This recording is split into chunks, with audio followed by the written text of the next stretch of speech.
This is a Dragon Blazer production, and I am the little boogeyman. All right.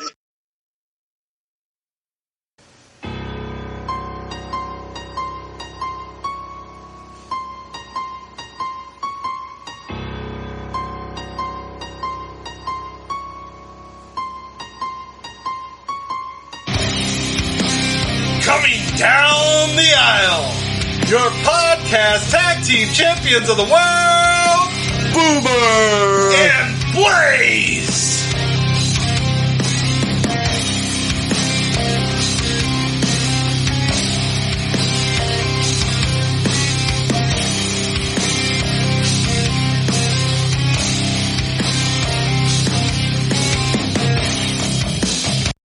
Hello, everyone, and welcome to another exciting edition of the Boomer and Blaze Show. I am Boomer. And I'm Blaze. And here we are with another week, and we are in November, so of course it's time to discuss some Thanksgiving stuff on top of watching this week's pay-per-view breakdown. And as you can see, Blaze is showing his stuff. Star of the poster. Right. I love it. I'm informing people that they can suck it. Yes, because they can indeed suck it. So, all right, That's here we right. are. And of course, I've been working really hard trying to come up with new holiday topics because for those of you who didn't listen or just started listening or haven't went back in the archives, man, our holiday talk last year was on point, and I think I used all the good stuff up right away. So it's been a little hard to, but I did come up with a good one for Thanksgiving. We're going to get to in a second. I just wanted to ask real quick. We got to talk a little bit about Thanksgiving memories. Now, tell me you remember when you were in school making the turkey with your hand. We may have talked about this last year, but you have to remember that, right? Yeah. Where you Did we all do the deal where you just outline and turn into a turkey? Good stuff. And no matter how ugly it was, I remember. Our parents told us it was great. Did they? Yeah, Oh. Sure did. Come on. If we think about this, right, we live in a society where we want to raise our kids to always be honest and tell the truth, but yet our whole lives are based on lies from day one until we get older. I'm just saying, we're good at everything. Tooth Fairy, Santa Claus, we're lied to right from the get-go, but they don't want us to lie. It's kind of isn't it ironic? Don't you think? Don't you think? Just saying.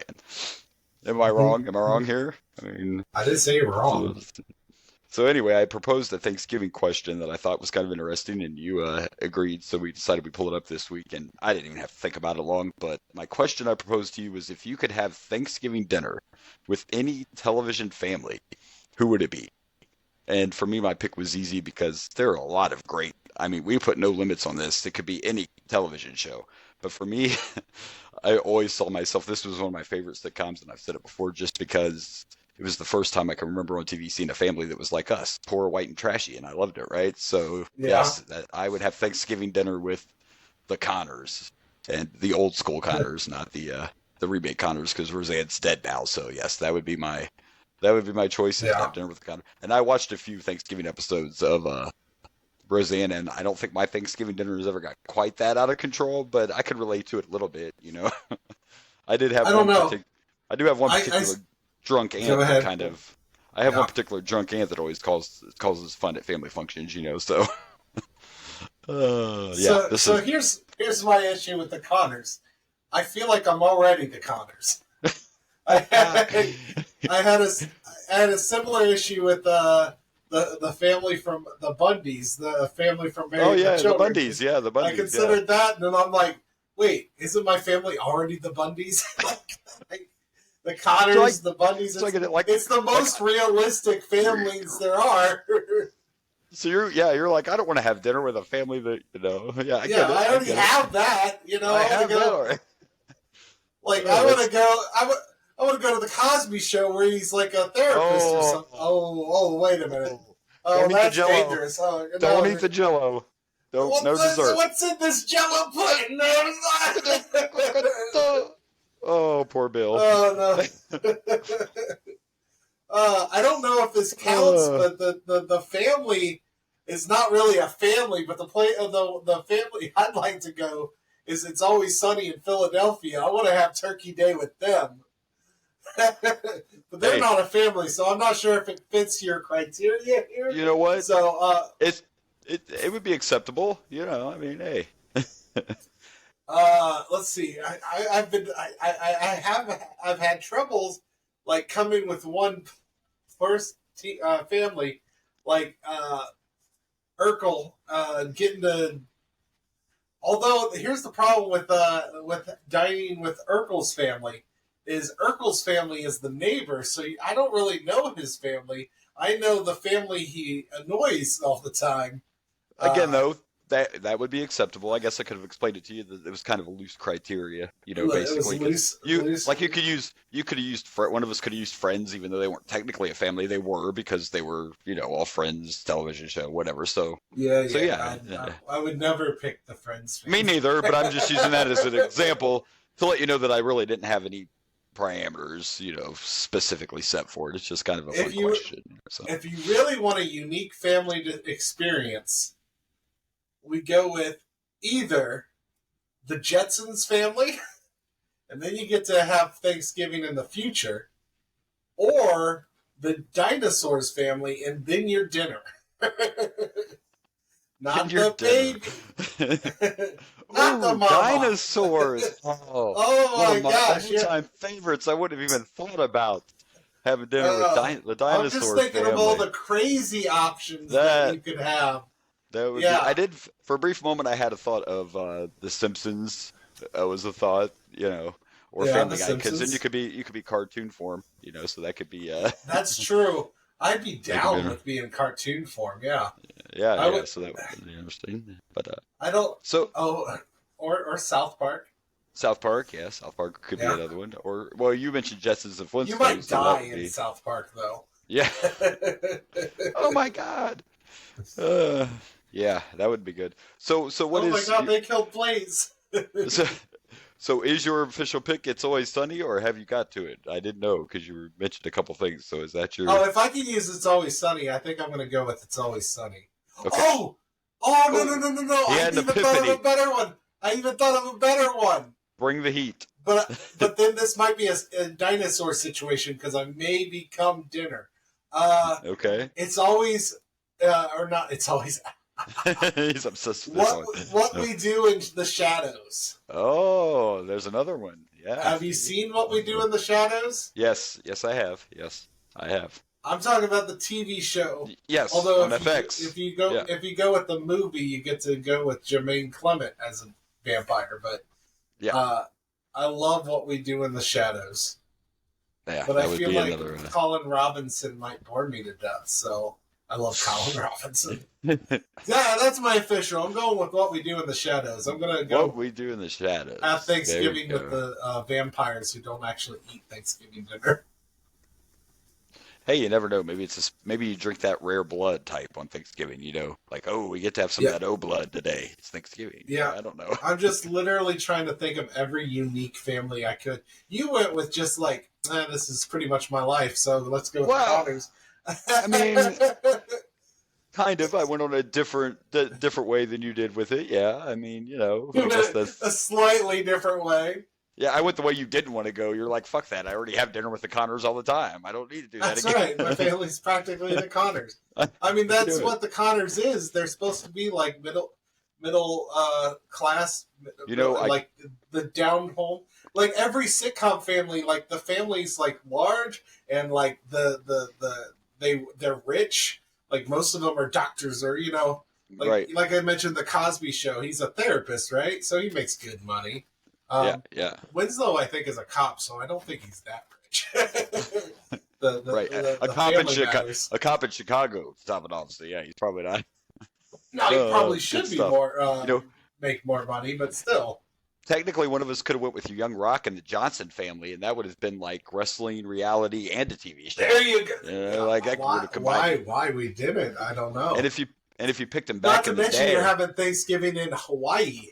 Right. And if you pick it when Rock was young, who knows who might show up? Andre the Giant might be a Thanksgiving, you don't know who might pop in. So that would be a cool one too. I feel like Andre the Giant was. Yeah, exactly. That would be a cool one. Absolutely. Yeah, that would be a good one. All right. Well, we had to have a little Thanksgiving fun as we get into the holidays. We got a few weeks before we get to stuff ourselves miserably, so always look forward to that. Don't let my girlish figure fool you, because I throw down at Thanksgiving. I'm just saying.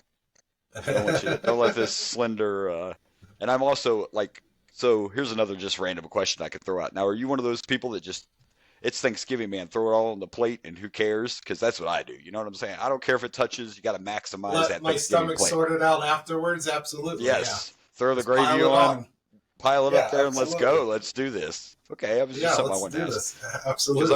I've always wondered, like Thanksgiving time, one of those people that don't like their food to touch. How the hell do you eat at Thanksgiving? Like, do you have to make 4 You trips get just to one. get through Yeah, you do. Absolutely. through the whole I dinner? think. Like, fuck that. I do a I'm- buffet style. I'm Like when we not were that kids. person. Not that just person.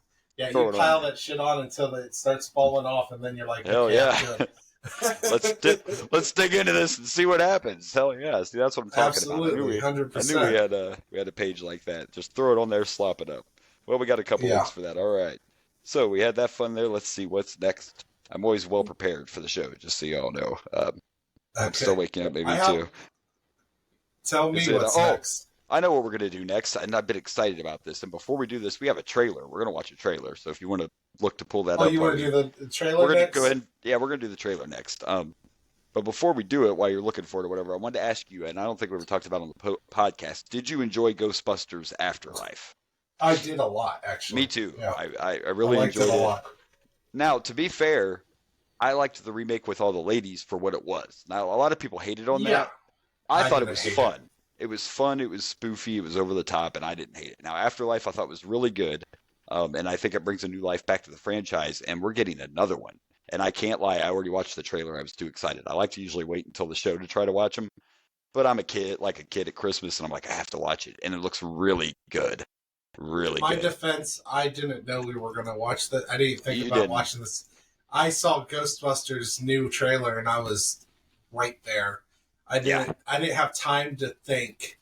Me I neither. did It not was have just time to think that this boom. was something that we might watch. I was like, I gotta see this trailer. Yeah, me too. This wasn't a wait. It wasn't even a think about it. It was just, yep, I'm on that right now. So some of the other ones you've mentioned, I'm just like, oh well, yeah, I'll wait till the podcast. That one, time was not something I could think about. I was straight up. Time is on my side. Yes, it is. All right, No time. No time. all right. Ready when We'll you do are. this. All right, we are playing. Let's go. I'm telling you, it's going to be another hot one out there. In fact, there are heat alerts in effect for New Jersey, feeling like 100 degrees. Cruel summer.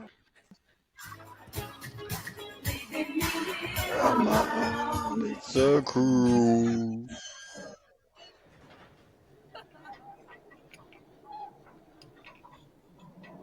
What is that? That's death. That's what that is.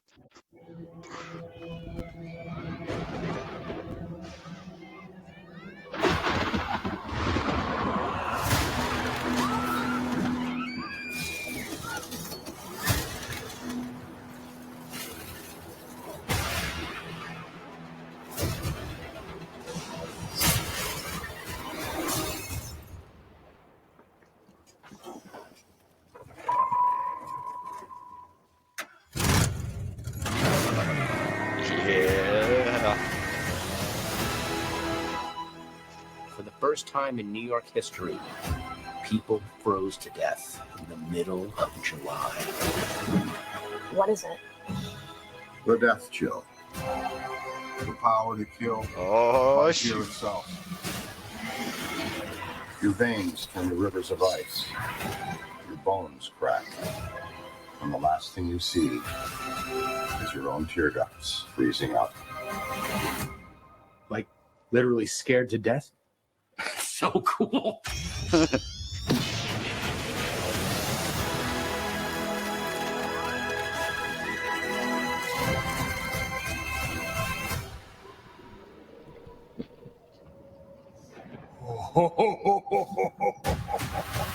Oh, yes. I can't wait. Can we just take a moment to recognize that Paul Rudd is the national treasure? I just want to throw that out there. Paul Rudd love, is definitely a national treasure, Love. 100%. love Paul Rudd. Yeah. He was the perfect choice to throw into this like new version we got. Of course, as you see all the old school Ghostbusters minus one because he's no longer with us. But yeah, dude, that looks killer. I'm very excited. Not till spring, of course, but and that's what shocked me. Like we got a full on trailer too. I mean, that wasn't a teaser. That was a trailer, and I am all on board. Very excited. I could see The him making. ghost is going to be Arnold Schwarzenegger as Mr. I did not. Freeze. Yeah, I thought you were being serious for a minute. I'm reprising my Nice to meet you. reprising my role as Mr. Freeze. I That's don't know if they can afford that because he got a lot of money for that. So I don't know. You don't think that the creators of Ghostbusters can afford Arnold frickin' I think they can, but I feel like that'd be fine. This But isn't like a small. This isn't the Thanksgiving movie No. that we're all looking forward to see. This is Ghostbusters. Busters with the original cast with Paul Rudd. It was genius casting the kid from Stranger Things, even when they did Afterlife, to bring in audiences of all age. Absolutely. This is how you do it. Pay attention to this, right? Because they're not trying to redo Ghostbusters here. This is the next generation. This is how you should do a franchise if you want to continue it. We don't want to see reboots. We want to see you do this. This is how you continue franchise. Maybe sometimes we want to see reboots. Maybe sometimes we want to see I reboots. prefer a connection. I do prefer a connection. I do too. But I don't mind a reboot. For example, It. Perfect reboot. Because let's face it, I love Tim Curry's It. And I enjoy it. But the ending is really terrible because that CGI is horrible. It was made for TV. It was And made for then- TV. And making it in current generation gave us, better. No, I actually haven't watched the second part. So the part that I have an issue with the original It, I haven't even seen. But my point is that getting to see older stuff with a new generation and new technology is beneficial for me. It's the reboots of things like that didn't really have any kind of special effects or stuff like that. That's the stuff that's like, did we really need that? Or I guess I was more talking about franchises more than standalone movies. Remakes are always a hit and miss. You know what I mean? Remakes are always a hit and miss. But like with Ghostbusters, they tried that female version and completely, changed everything, whatever. Didn't That's work. because I enjoyed sexists it. hated it. I enjoyed it, but it didn't work. You know what I mean? And so I guess, it's just, but I just like the way this is done. It ties it all in. It gives us a new generation. Oh, no. We still get I the old prefer school. this Ghostbusters. Yeah, so- Even though I liked the Ghostbusters female, and I like to think that is not so much a reboot as it is like, because they A even different kind of, take. no, it was kind of, I feel like it was in the same universe almost. Right. Just these Different girls people did taking it. over. Yeah. Yeah. So. Yeah. Because didn't they establish Ghostbusters were still a thing? In that one? I can't quite remember. remember. I only watched can't it once. I can't quite remember, but yeah, I still feel the same. But the new one definitely looks good. I will be in for that. Maybe Yeah, go I see love it. I Afterlife. haven't been to the movie theater in probably since before the pandemic. So maybe that's Oh, something my. I'll actually go see. Yeah, I have not been back to a theater. Well, here's the thing. I mean, well, of course, for one, they were closed down. But then when they started doing that, you can watch movies at home instead of going to the theater. I started doing that stuff. And I don't do it very often, but if I can rent a movie for $20 and I don't have to go to the theater and spend another $500 on a drink and some popcorn, then I might just stay home and watch it, So I got into that routine of, do I really want to go to the theater? But that one might be worth seeing on the big screen, so I might have to consider Last that. time I went to the theater was for Nightmare Before Christmas. Me and my daughter went and saw the 30th anniversary of it. Yeah, so And good she's never stuff. seen it on the big screen. I haven't seen it on the big screen since 1993, 4 when it Oof. came out. Boy, 93, we're I getting think it was old. there. Woo. Oh, it would have been 93 since it was the 30th anniversary. So you it was go. See? 1993 was I'll when just I do the math watched right it in there. theater last. Yeah, absolutely. Yeah. All right. Well, good stuff. All right. Well, we're going to move on, even though we don't want to. We got to move on to the NFL. But listen, I know, right? But hey, at least we lost to a Buckeye, and to a Buckeye that's taking the NFL by storm. So I Look, mean, I'm trying to recognize that as a good thing. It's hard because this division is so rough this year that it is losing any game is devastating. Oh yeah, our division is definitely one of the tightest in the league right Oh, now. And 100% the best division in football, AFC North. I mean, this was absolutely a weekend when I was rooting for the Browns because I wanted them to take down those dirty birds, and they did. The only team I guess I'm not real sure is where Pittsburgh is, but I'm sure they're right. I think they're right there with all of us. I think they have 3 losses or something like that. So, yeah, our whole division is really tight. So it was a tough loss after we'd won so many in a row. But what upset me was, of course, I was working restaurant life, so I didn't really get to see the game. One of my coworkers comes back and starts talking trash, trying to make it sound like we got destroyed because they're like, C.J. Stroud he ran all over your Bengals, and then I saw the score of the game, and I'm like, he 100% did. But our it was, defense, I don't know what happened to our defense, and I think we lost Trey Hendrickson for a little while, and that's going to suck horribly. It is. They did like 600 yards of offense. Our defense did not show up. The only reason it was close is because we still have Joe Burrow. That was what I was about to say, though. But it was a close game. See, my coworker was making it sound like it was a blowout. I didn't realize what they meant was our defense didn't do that well, which they didn't. But it was not a blowout. It was a close game. So no, it was close, and we had the lead, and then they tied it, and then they had the ball with 1 minute and 30 seconds, I think, left, and C.J. Stroud, we just could not stop C.J. Stroud. And what's amazing to me is, and yes, he's a Buckeye, so I like CJ a little more just because he came from Ohio State. But man, when a rookie goes into a team, the Texans were not a very good team. Technically on paper, still really should not be that good of a team. And not just the players. I'm talking like this organization has been a hot mess for years. One guy comes in, a rookie, and takes that quarterback position. It shows you that Stroud has to be having some leadership. He has to be showing some leadership. And he's got these guys believing that they are a great team. That's what's kind of mind-blowing about this is that one player. Do you think they believe? They have to believe because he's got these guys playing like they are the real deal. So it was a tough loss, and hopefully we can turn around because don't we have the Dirty Birds this week? Don't we have to play those Ravens? Thursday night football. Yeah, so tomorrow. Tomorrow for us. Hey, I won't get to see all of it, but I'll get to catch the end of it. I have to work, of course, but I could see a little bit of it. I'll be watching it. Yeah, this is going to be a big game. And listen, the truth is, when it comes down to it, I haven't watched a lot of Pittsburgh because, I don't like the Steelers at all. But not only is our records close in our division, there's some tough listen. Even those Browns, which I have some news about the Browns that was breaking this morning. We're going to share it in a second. But the Browns, yeah, I know. The Browns have one of the best defenses in the league right now. Well, obviously, we're a good team. The Ravens are the Ravens. Like, this division is probably one of the best in football, I would say right now. So, in my opinion. Browns have one of the worst defenses, but one of the worst offenses as well. It's just their defense is so good that they're so keeping them alive. Hey, defense they're somehow winning games. We've seen it in the past. Defense. I'm not saying the Browns are going to the Super Bowl, but defenses can win championships. Like defenses can be important. I meant Steelers. Did I say Browns? You did say Browns. Steelers. I have not watched a lot. I know their offense isn't that great right now. I know that, but I haven't seen a whole lot of the Steelers. No, the Browns. The Browns on paper should have a great offense. But they're.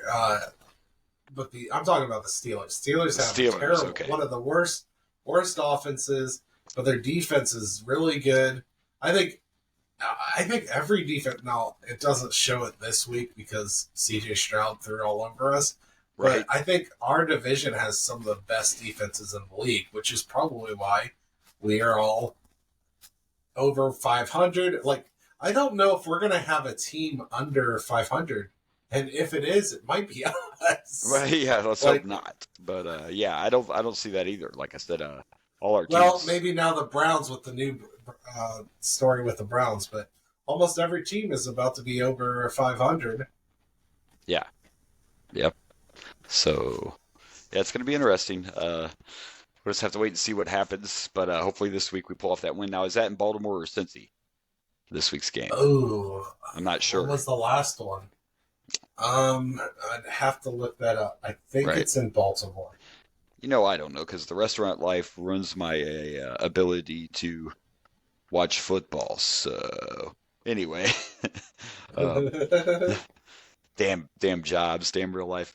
So let's share the news I wanted to share for you Browns fans. Unfortunately, I'm sure you've seen it by now, but Deshaun is out for the rest of the season. He has to have shoulder surgery right when he was starting to kind of look like the Deshaun of old again. This happens, and yeah, he's going bye, bye, bye, bye, bye.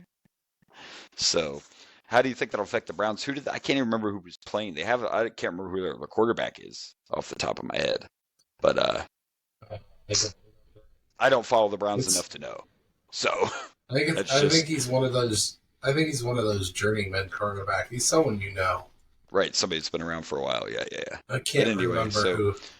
Good luck to the Brownies on the next step, and of course, they'll hope Deshaun heals because they paid him that hush money, and he's going to be around for a while. So, they've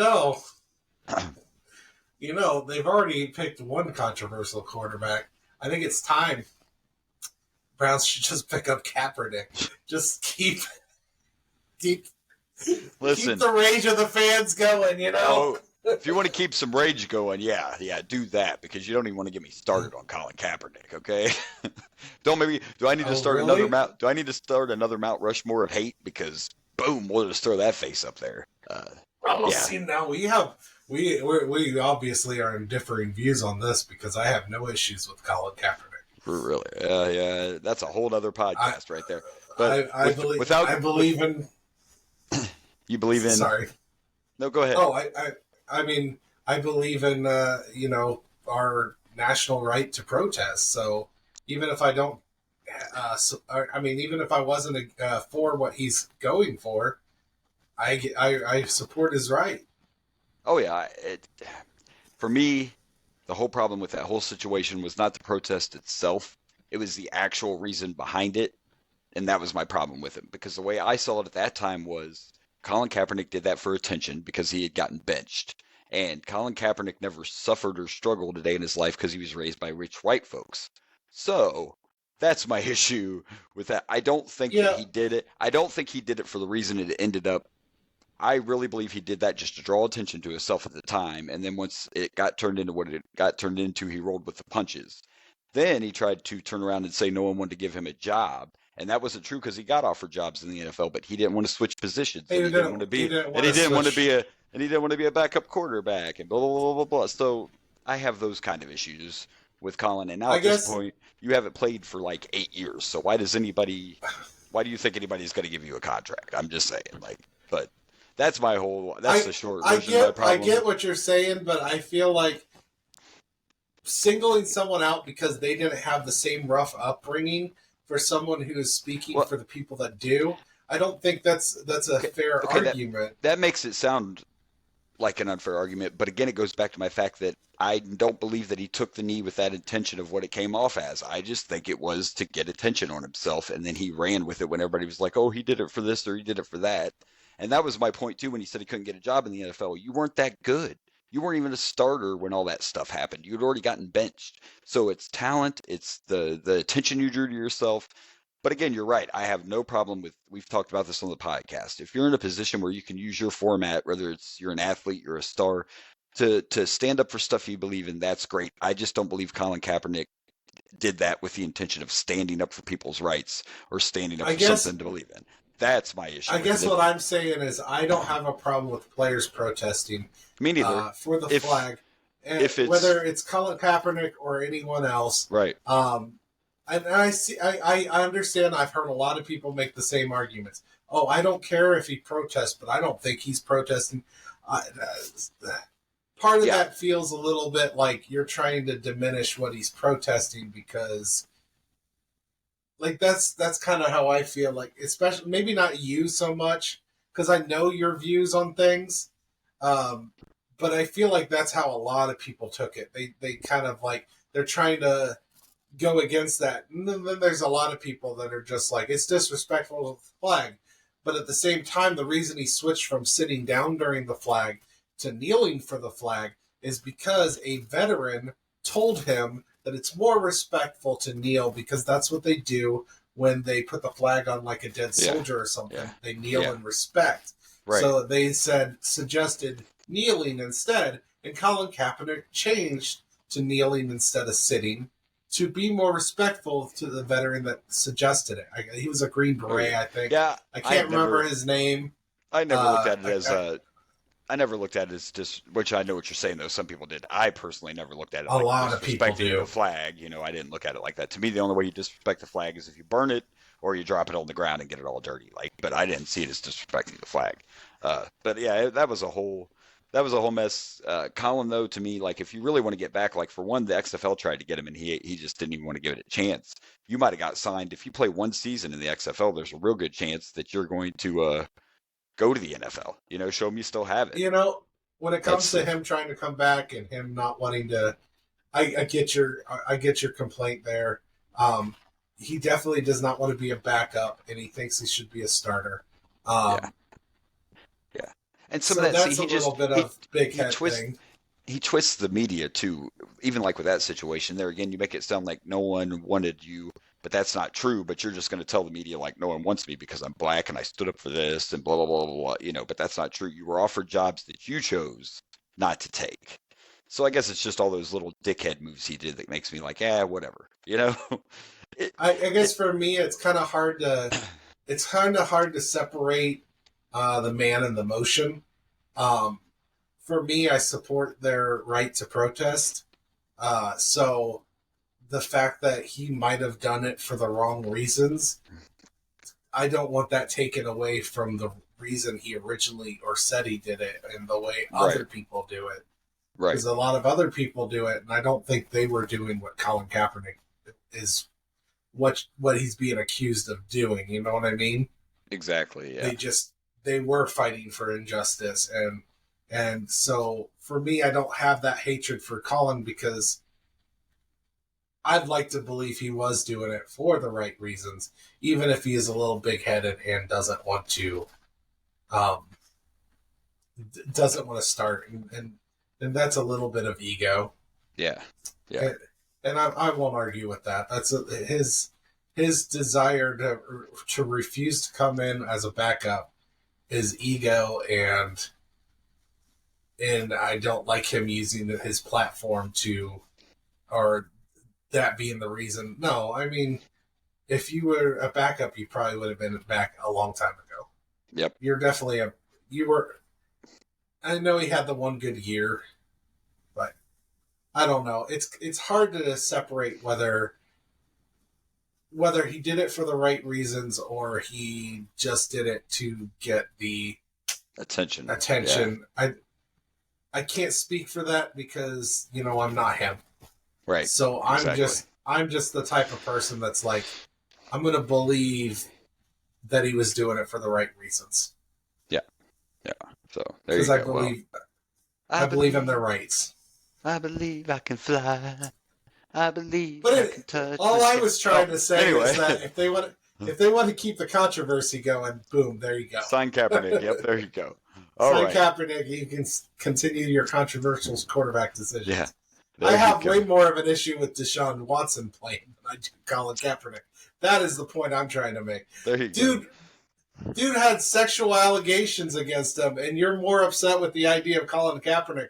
That's where my issue is. Think about that. This man has been accused of using his platform, using his status to get hand jobs or whatever the hell happened with his situation. They were massages. Okay? Massages. Right, sure. Yeah. That many sexual allegations, and you're more upset with a man who used his platform to play. Yeah, but now if Deshaun had accusations of sexual harassment and stuff, it'd be different. This is just illegal sexual activities that a lot of people do, and that's their whatever. He paid I thought people. It was sexual harassment. No, Wasn't that the whole reason he went to court? No. No, it was all over these. Anyway, that's a whole other. It was dirty massages. It was dirty massages, but he was paying for them. So I mean, I thought there was some sexual harassment allegations along with it, which is maybe why so many people had an issue with them. Maybe there was. Yeah, I don't remember. All I remember is the massage parlor stuff. So I don't. I'd have to look more into it. But I was to understand the only reason. I mean, there's a reason he got kicked out of the NFL, or he was suspended for so long. but Yeah. it was because during the they investigation. decided Yeah. not to go through with it or something, and that's how the charges got dropped. Like he paid him off, I think, is what happened. Right. He paid that hush money. Hush money. All right. Well, let's move on because we got a video game review coming up today too. Let's talk toys real quick. You don't have to show both of these pictures. You know I'm just a toy nerd, but let's break out the Foley picture I sent you because even though Mick Foley has had tons and tons of figures over his career, obviously, and all the versions of himself, Dude Love, Cactus Jack, Mankind, and all that, for the first time ever, though, all three of his characters are going to be in a 3-pack. And for the first time ever, Cactus Jack is actually in his WCW Cactus Jack attire. Oh. And the reason that that's so special to Foley is because his wife actually made that outfit that figure is wearing in this Foley 3-pack. So there you go.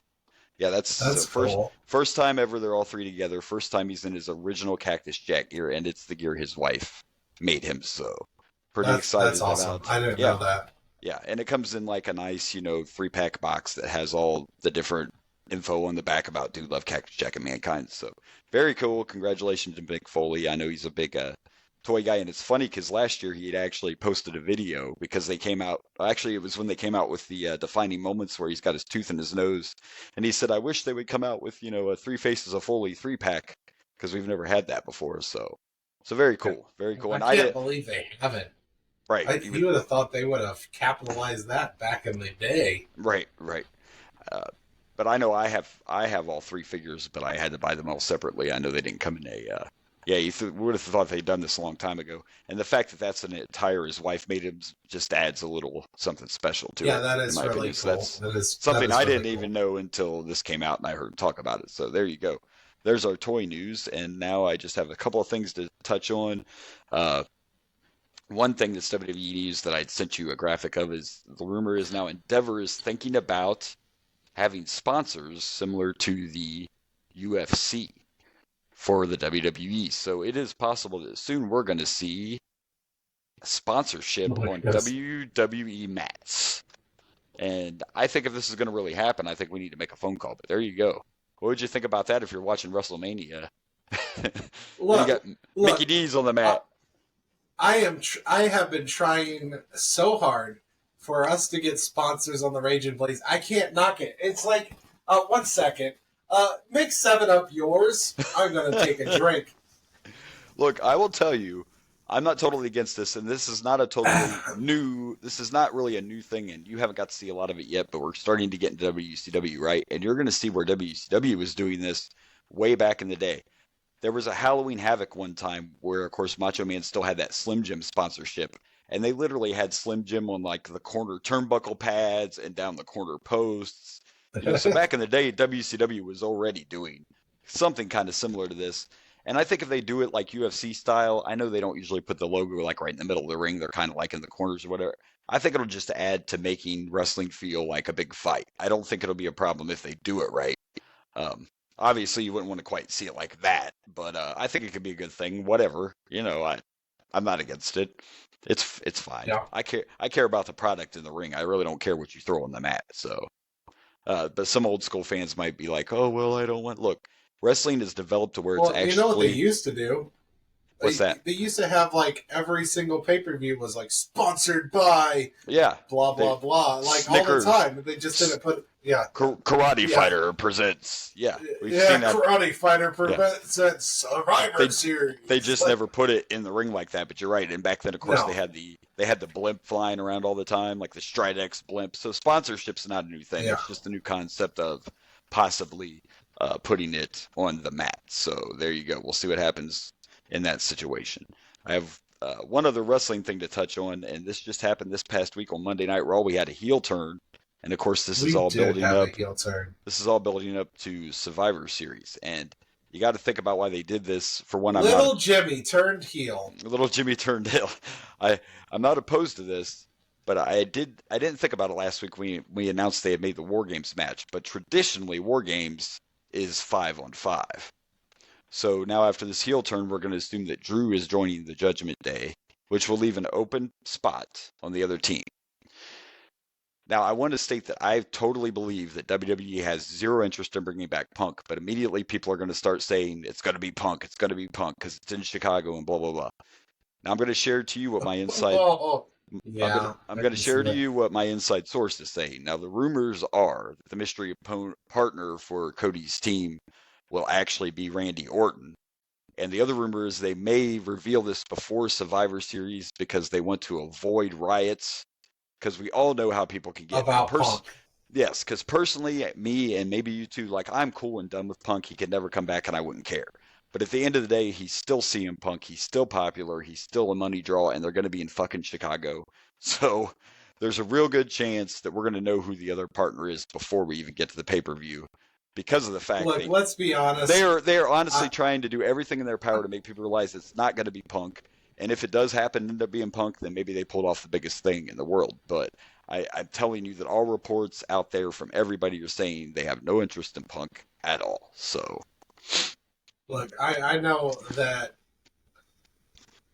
as much of a dick Punk is, I'll probably still enjoy the shit out of him in that ring if he shows up. right. I mean, let's be honest. Yeah. I love Punk's ability so much that it is what it is. They're just trying to avoid people expecting Punk and that not happening. Oh, is yeah, what I get they're it. I trying get to it. avoid. I get it. Yeah. And again, I think, and I'm with you, like at the end of the day, Punk draws money and I like his in-ring ability. But I think the sale of the company had a lot to do with this. And now that they are under the banner of TKO, I just think that, like I said originally when it happened, like it would not look good in the eyes of some people and investors and blah, blah, blah to hire Punk after the shit he pulled in AEW. Doesn't mean he can't come back eventually, but I think that's what's going to keep him from being able to go there right now.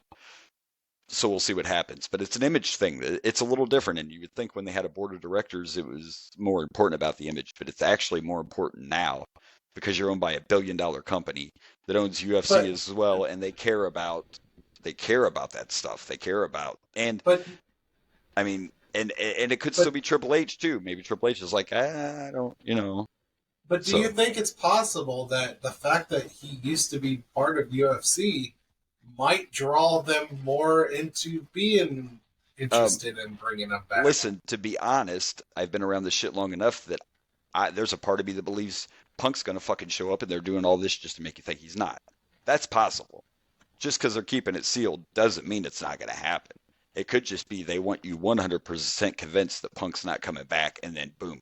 Could you imagine if, like I'm talking, Randy does return, everything's already happened, we have War Games, blah, blah, blah, and it's the end of the pay-per-view, and then that fucking music hits and Punk shows up, people would go fucking insane. So it's, in my opinion, this could all just be bullshit, because they are going to bring him back, they just don't want us to know it.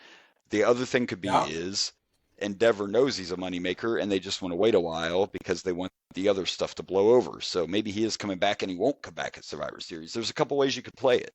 You could string people how along. I'd play it? As long as you wanted, you could string, because the truth is they're teasing Punk all the time on Raw and SmackDown with little things that they're saying and images they're showing. So they're teasing it.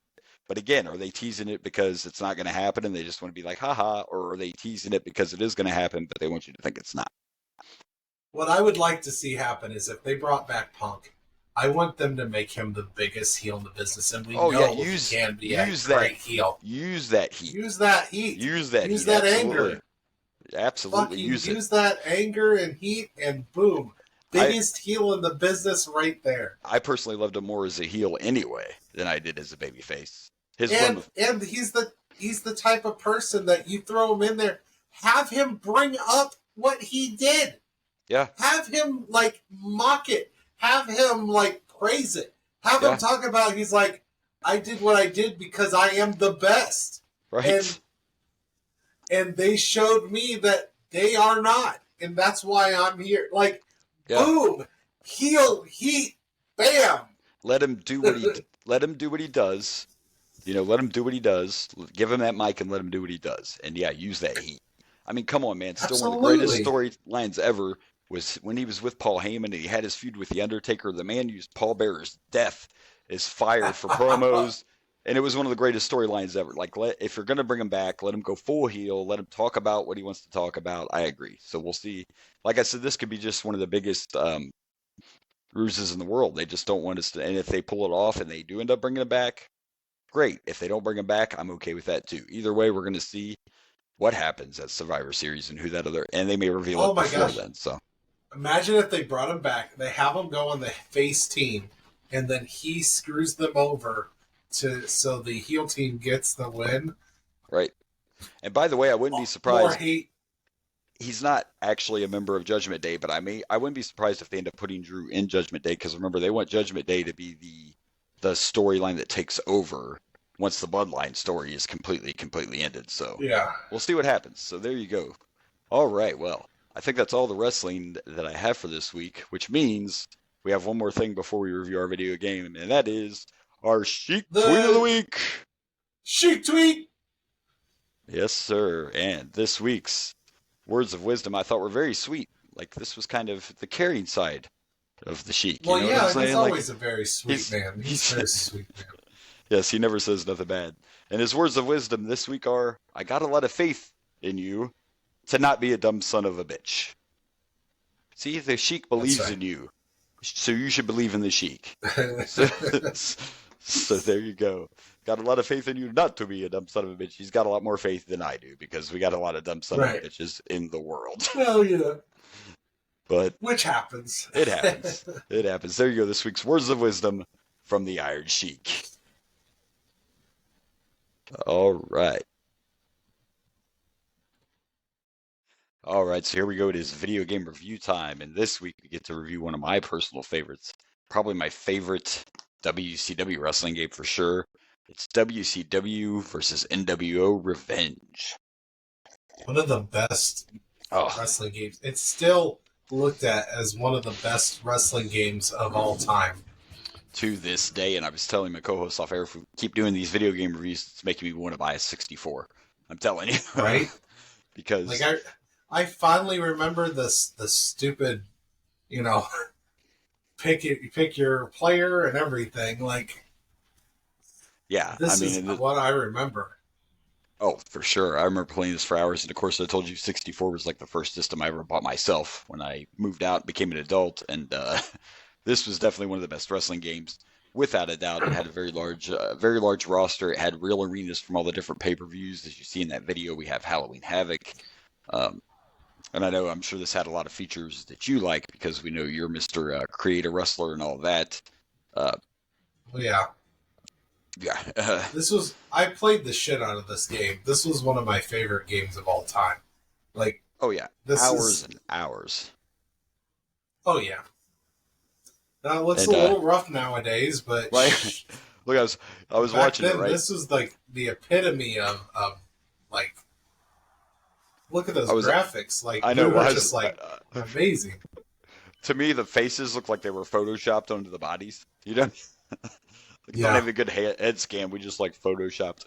But this, by the way, and I still haven't got to play it, is similar to the graphics they used for AEW's Fight Forever. But this was, and this might be the first wrestling game. I'm sure you remember the good old Rumble Pack that they had for the 64. Oh yeah. This game was supported by the Rumble Pack. Of course, you could customize your favorite wrestlers. It had all the real events like I talked about: Bash at the Beach, Starrcade, Halloween Havoc.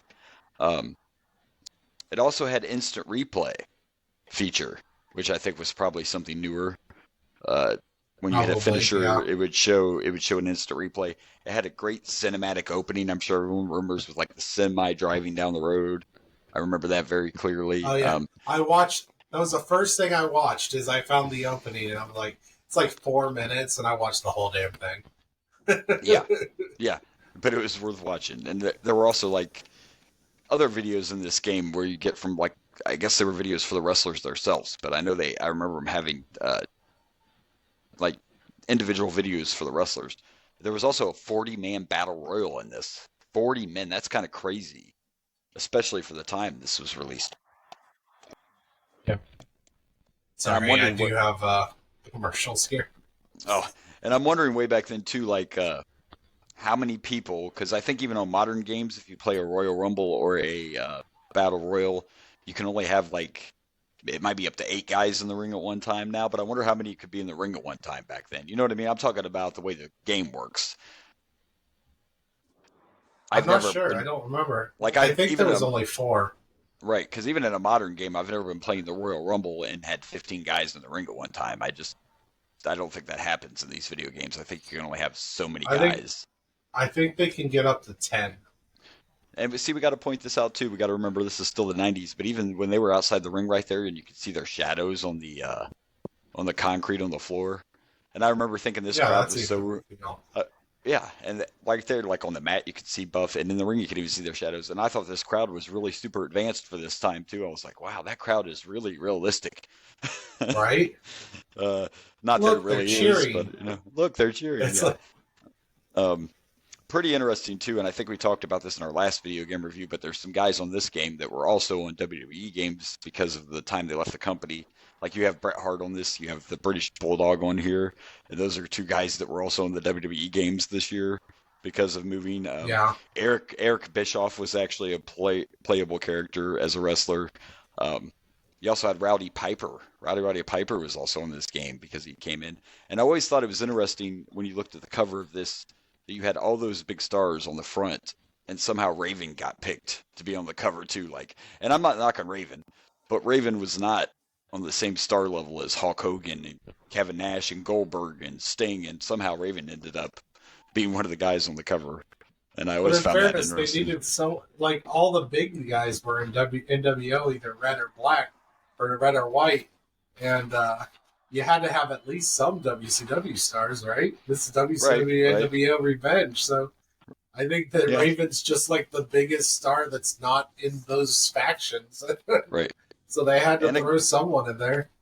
And I guess to be fair, as I'm looking at the roster, they also have his factions on this game because Raven had a faction called the Flock at the The time. Flock, I remember. Yep. So, because you have when they break down the roster, of course, you have the WCW roster, you have the NWO White, you have the NWO Red, you have the Flock, you also have EWF. I have no idea who that is supposed to be, but Dr. Frank the Executioner, Jekyll, yeah, I don't know, but managers as well, by the way, on this game, and Rick Rude was on this game as a manager because at this time he was not wrestling. But you had also Jimmy Hart, Miss Elizabeth, Sonny Ono, and Dusty Rhodes were all managers on this game as well. There were also Japanese stars featured on it. But yeah, I just remember this being really fun. And this between this and WWF No Mercy, which we'll get to eventually too, which was also a 64 game. That's why there's that part of me that wants to play AEW Fight Forever. It's just we don't have Hush Money yet. So Yeah, I want to play. I Can't want to afford play it. Fight Forever But I too. totally know that game was, this is the kind of graphics they used, and it was based on this throwback. So, but yeah, I remember playing this game for hours and hours and hours upon a time. I remember everybody had their actual finishers, which we've had that for a while now, but that's important to me. I don't want to play a video game. The last game, it was like weird. There was some people that Right. didn't have their normal finishers. Right. Like And in some this game, people did, but not everyone. Right, and in this game, everybody actually has their, and I actually forgot about it until I saw it, and I watched a video this morning. But like, there's no referee actually in the ring; he just pops in like in the corner. Yeah. It's like a cartoon character, which is kind of. But there he is doing the fast Yeah, count. I've even amazing seen him graphics. like when he does when it's like a close to. He's like he goes like this. Ooh, 2. Like I like the little animation referee. Yeah, and of course you get a couple wrestlers. You get different versions because like Sting's on here as that Sting and what I call Tomato Face Sting because of the Wolf Pack. Yeah. Same way with Kevin Nash, Hulk Hogan, and a few others. But I don't remember playing the 40-man Battle Royal, though. I wish I would have remember playing that, but I don't. I've always been a really big nerd with these wrestling games where even if they didn't have a universe mode or a franchise mode or whatever you call it, I made my own. Like, that's what I wanted to do. I had my own roster, my own champions, my own TV shows. Oh, yeah. So that was always my thing. So I don't know if I actually ever played the Battle Royal. It also has like the championship modes where you have to go through a tournament to become whatever champion you want to be. Wow, Sting just stole a finisher. Right. That had to be a stolen finisher. I didn't even know that was a thing. He just jackhammered Goldberg. Yeah. So this might be the first game that had where you could use someone else's finisher, where you could steal a finisher. Yeah, I'm trying to remember. I think because nowadays they have that where you can steal the finisher as like a special ability you can add to someone. in these games, I think it was like there was a button press you did to steal the finish. You could Yeah, I always think- steal your opponent's finisher if you wanted. Yeah, I think it was just a different button push to use their finisher against them, but I'd almost forgot about that. Wow, the good old days. I The think whole I do replay think thing is kind of cool. That is definitely new. Like that they do the thing replay is- as you're playing. Yeah. And no matter what you think of the graphics, you can actually tell the gameplay itself is a little better and smoother than some of the wrestling games we have had up to this point. But yeah, no doubt, one of my top favorites of all time. We're gonna get a 64 up in here someday, kids. Let's get some of that Hush money. Hush. Yeah. Because you would have this, Right. you would have No Mercy, and to not even mention that, you would have one of the best games ever, GoldenEye, Mario Kart, With all of that, you got Mario Kart, Mario Party. I Kart, love Mario Donkey Party. Kong. Yeah, I got the 64 inch. Maybe I'll get myself one for Christmas. You know, that could be a. And do you know what's wild? Like, we all know how much retro gaming is in, and like people are obsessed with it. But now the new thing is people also want old TVs for their retro game systems. So those Well, TVs yeah, you you could, gotta get a. yeah, those TVs you couldn't sell a couple years ago, you had to throw them away all the time. Like, people want those now. People want the original. They don't want a converter to hook this up to their smart TV. They want the old school TV they had when they were kids to play it on. So Those people So are it's all crazy. I'm fine with the converter. Oh, yeah, I get a Yeah. 64. I'm getting a converter so it can hook up to my TV. Yeah, I'm not. But anyway. there's. I'm sorry, but those old TVs were not fun to move around. Okay, Yeah, a lot of them were not. Oh, look they at were that stop heavy sign. as fuck. Yeah, hell yeah. By the way, I do remember that the weapons and the weapon use in this game looked pretty good. Obviously, they disappear after you use them, but I'm talking about the graphics itself. All the weapons Yeah, look really yeah. good. All the motion was smooth and not glitchy when you use the weapons, and yeah, it's good stuff. Good stuff. Someday we'll do video game reviews while we're playing it. We'll just have one of every system. Absolutely. We'll just, Yep. yeah. All right. Well, that's all I have to say about it. All I got to say is it's one of the best wrestling games ever. If you have a 64 or the ability to play these games, you definitely should do it. For some reason, we have Nintendo games, Super Nintendo games, and all that on the Switch, but they still don't really offer any of the old wrestling games. For Well, I whatever think reason. that's I'm sure it's- licensing. I'm sure that's issues. I'm sure that's what it is. I remember way back Yeah. even you and Rage talking about that issue on an old episode of why we couldn't have these old wrestling games in the library. So Yeah, I think. Yeah, I do remember And- us talking about it. That's what There we- my assumption is because all these people have the rights to their likeness, and I think they'd Right. have to contact them to make it okay to put it on a new system, and they'd have Right. to pay each one of these wrestlers. And look at that, the is replay what, of is what I'm assuming. the stolen move. Good stuff. That's my also, guess why you can't get this on there. Also, by the way, I don't quite remember this, but it said on here that this actually also keeps track of your user stats. This game did. So this game would actually Oh, keep really? a track of your like win-loss records and stuff. So That's awesome. Yeah, I think I I, don't do quite remember remember that. So that's pretty cool too as well. So there you go, WCW versus NWO Revenge. Great game and a great year for wrestling games. Next year is going to be even better. So I do believe we have one more. I think we have one more for this year. I got to double check, but I think we have one more WCW game for the year. I do believe. Yeah, So cool. so there you go, video game review, and now I think we are ready for our pay-per-view. WCW was like super busy that year, huh? Yeah, I'm pretty sure that Thunder comes out too this year, WCW Thunder, but I'll double check that. Oh, I but I'm remember pretty sure Thunder. Pretty sure that comes out too, and I'm pretty sure that was like only on one or two systems. I could be wrong, but so there you go, another video game review, and now we are ready for WWF Breakdown Breakdown. in your Break house, down the walls. dominantly featured by DX. So I'm guessing we're going to see some DX in this thing. I do not remember this pay-per-view at all, and my co-host is excited because he gets to see a triple threat.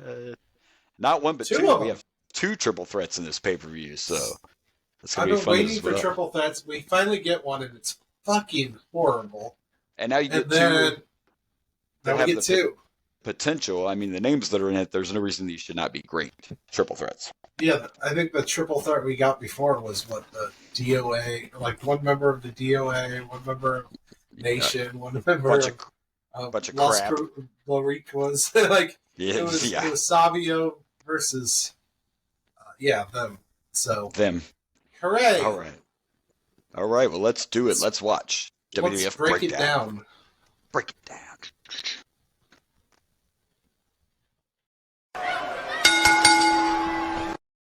All right, here we go. So before we talk about the opening match, we are going to talk about they're not dark matches anymore because now Sunday Night Heat's a thing.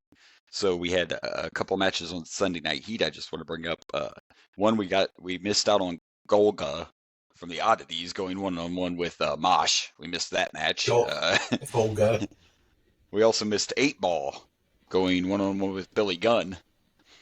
Darn. Oh, And oh no.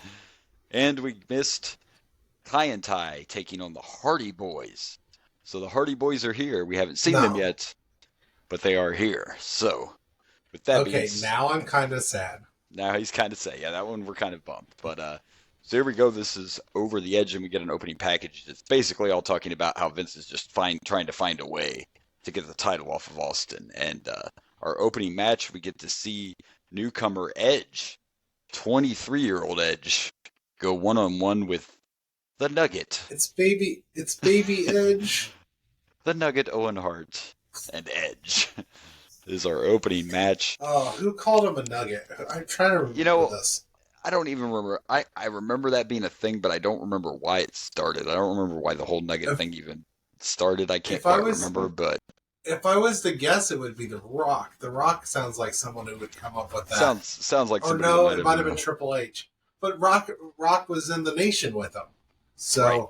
That's another thing. Unless he's broken out of...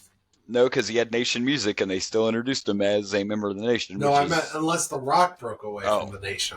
Well, I don't think so. I think once The Rock leaves the Nation, it's done. Like, that's it. It's over with. So, we'll see. But great opening match with two great wrestlers. Like I said here, Edge is 23, Owens 34, and of course, Owens is going to be gone not too long after this, unfortunately. But we don't have to deal with that yet. It was a great wrestling match. It was back and forth. We had several false finishes. It went really good, and the crowd was into it, also chanting Nugget. But just as far as a pure wrestling match, this was a good one. I don't know if there was really much story. I don't know if these guys are involved in a feud because we don't watch Raw. They didn't really talk about it, but despite that, the work in the ring was really good. And being this young, Edge looks like he's been doing this already for like 30 years. He's not totally green. He's new to the WWE. He's been wrestling a couple years, but he looks like he's way, way past that as far as in-ring ability. And we get towards the end of the match, and Edge thinks he's going to seal the deal, and then a mysterious man appears at ringside. And you hear them playing it off like, who is this guy? And we need security and all this. And, of course, the mystery man outside the ring was Christian. So now the plot even thickens. And during the match, we heard them mention one Gangrel, who will be wrestling in this pay-per-view. So... yeah, we get to see Gangrel. Yeah, and to be honest, I totally forgot that Edge came in before he was part of the Brood. I had actually forgot that. I thought they came in as the Brood. Part of the Brood right off the bat. Yeah, me too. So I do forget this little bit of it, but we're definitely close to the Brood. But Christian's at ringside and distracts Edge, and Owen rolls them up for the victory. But definitely a good, decent opening match for a pay-per-view. Owen Hart, of course, one of the best ever, and Edge, of course, Hall of Famer. And a lot of people probably wouldn't guess this, but Edge has more championships than anyone else in the WWE, and I'm talking total. I'm not talking just world titles, but I'm talking total championships. Edge has more than anyone else in WWE, so you would probably not. I would have never guessed that, actually. No, but when you stop and think about titles, I'm sure. Exactly. That's when you stop and think about it. He has all those tag titles he had before he went out on his own, and then he won every title you could. I think the only title he never had was, I don't believe Edge ever won the United States Championship, but he's had every other title. I believe he even had the European Championship. So what about the 24/7? Well, of course, because he wasn't around for that piece of crap. We don't count the 24/7 title. I'd have to look that one up. We haven't got the hardcore title yet, have we? Or have we? I can't remember. No, but we should be getting close. We'll be getting close to it, though, when Vince just gives it to Mick. Here you go, Mick, on a silver platter. So, good fun match. We got to see an electric chair drop, which I think later on. No, that's not what. I think Edge continues to use that, but of course he comes up with a more creative name for it. But anyway, good opener. I thought it was a solid match, a lot of great wrestling, and it's just fun to always see these early picks or these early these guys early in their careers, these guys that are established. By the way, Edge and Christian still wrestling today, kids. Both of them with AEW. But yeah, Yep. it was fun. It was good. The crowd was into it. I'm gonna give this 3.5. Who is that guy? Who is that? Who's that guy right there? You? Who are you? I'm going to agree with that. I'm going to go with 3.5. You think you know me? Ooh, I like it. I like it. Think you know me. But sir, it's you think Or you know him. Nugget! Nugget. Poor Owen. Why are we calling him a nugget? What are we doing? Why is Owen getting called like that? I remember him being called Nugget, but I don't remember why. The origins, yeah, I don't remember the origins of it either. So maybe I can look into that. I don't know, but all right. So there you go. That's our opener. Let's see what's next. I'm looking into it right now. He's googling right now. That's why we love Google, kids. Like Google can be your friend. I know.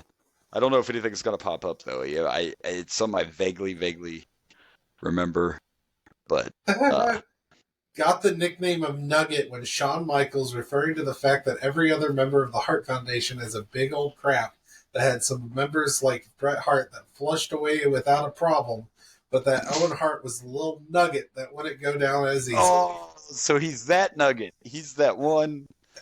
He's the shit nugget. I get it.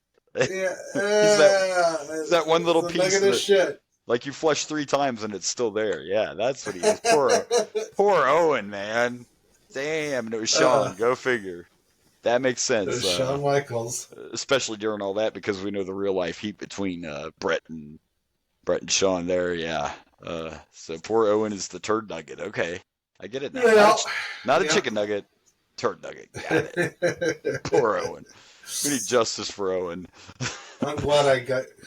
I'm glad you looked that up, because even me, the Human Encyclopedia, I didn't even know that one. So I feel like justice for Owen Hart is already a thing for a completely different reason. Ooh, yeah.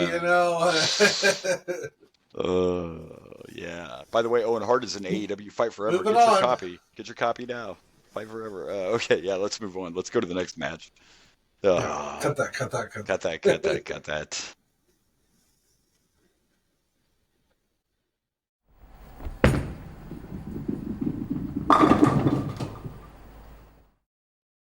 All right, so here we go with our next match. It is a tag team match, and it is Too Much versus Al Snow and Scorpio.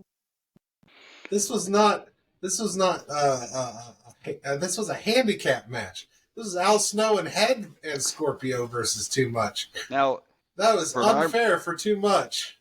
Now, from what I remember from this time period, the reason Head couldn't wrestle is because Head had an injury, and that's why Scorpio's in this match. Head's out there as a manager. Head has a license. Head has a manager's license. Ed came into this match and had a major effect. He even attacked Scorpio. Head would never do that. What are you talking about? Yeah, Head definitely did that. But Head's legal in Canada, right? Isn't that what they said? Like you can Head's have legal in Canada. All so there was this. So I guess I should say that this match ended up being better than I thought, because here we are again just throwing together tag teams. But I guess technically Scorpio ends up joining the Job Squad. I guess I don't remember that because I don't remember a lot about Scorpio. With Bob Holly. Right. So Bob Holly's part of the Job Squad as well. There were a couple of botches in this match, but it was entertaining. There was this whole chair spot, and the only thing that didn't make sense to me about this chair spot was why they thought the referee needed to be distracted, because they weren't actually using the chair as a weapon. They were just using the chair to jump off of. Well, the ref was still trying to get the chair out of the ring. Right. Even though they didn't use it. I don't know if it was Brian Christopher or Scotty Too Hotty. One of them were in the corner, and Al Snow ran and jumped off the chair and did a kick. So then Scorpio goes to do it on both guys, and he runs, and the damn chair slides. Yeah. And he almost, he still made contact, but it looked so bad because the chair just slid. And it was a funny moment though, because they fell down on top of each other. It was still entertaining. Then there was this spot where, so there's all this stuff, you talk about Head joining in the match. There was this other spot where Scorpio had the pin, and the referee was going to count the 3, and he pulled up his opponent. That's a heel thing. You don't see faces. Yeah, I'm not sure what's up with that. No, I'm not. Maybe he smoked the good weed before he came out here. But I I feel like that is also a thing you do when you're in a feud with someone, and like it's a blood feud, and I know Al Snow has been feuding with these two. If it was in the right match, yes, it would make sense. But here again, this is just Scorpio, and I don't know. And there were a few awkward, like there was one where Scotty 2 Hotty went to dive outside, and it just looked weird. He didn't quite hit him like he should have. I mean, he hit him, but it was a little too much to that back body drop on Scorpio, and it looked all fucked up. I don't know how you mess up a backdrop. I don't know if that was Scorpio's fault or what the hell. How do you fuck up a backdrop? Like, that seems pretty simple, doesn't it? Like, I don't know, but it was still entertaining. It just had a few little sloppy spots. Brian Christopher's laugh, like, oh, dude, come on.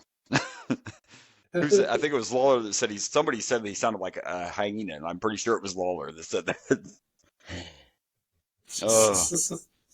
But anyway, thanks to Head, Al Snow and Scorpio win the match. I don't even think Al Snow was the legal man. I don't even think he was. I don't know. It got a little chaotic at the end. Once the Head got in there, everybody couldn't think what they were doing. You know how it is. When you get Head, you can't think right. I'm just saying. I don't know. That's what I've heard anyway.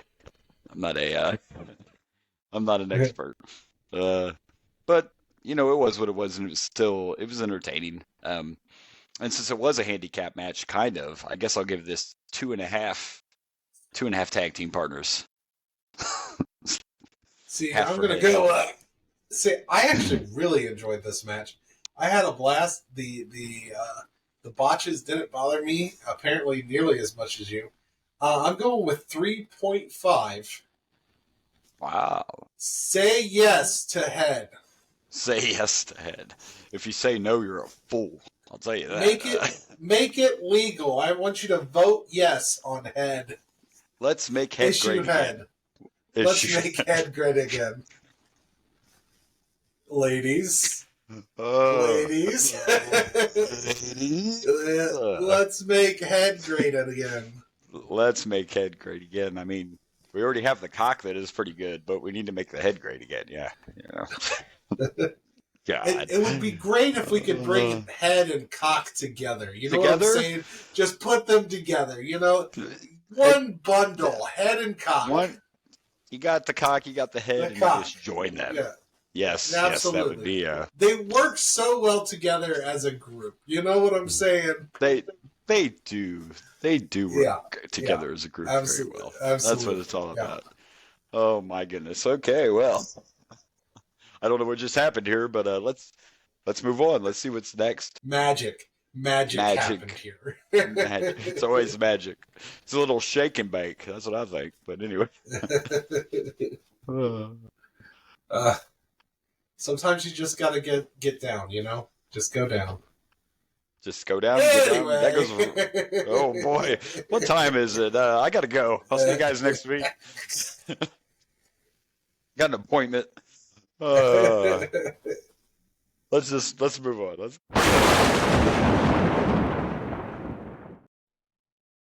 All right, so here we go in our next match. It's a one-on-one match, and we get Mark Mero with Jacqueline taking on the rookie Droz, aka Puke. And again, man, I just wish we've had this discussion, and I always throw it back to the character, but I still just don't understand how Mero couldn't click in the Mero's so good. He was so good in the ring. We saw some of this. He brought back some of that stuff in this match we haven't seen for a while. Some of that high flying, and I think he's really good as a heel too. I just again think that him just being like himself just didn't give him enough character to get over.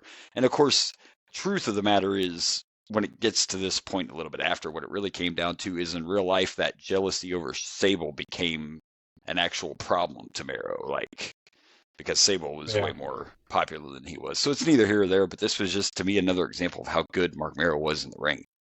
It's just insane. Yeah. I still, again, think that maybe his character from WCW would have worked if he could have still just been Johnny B. Bad. It might have worked better for him. I don't know.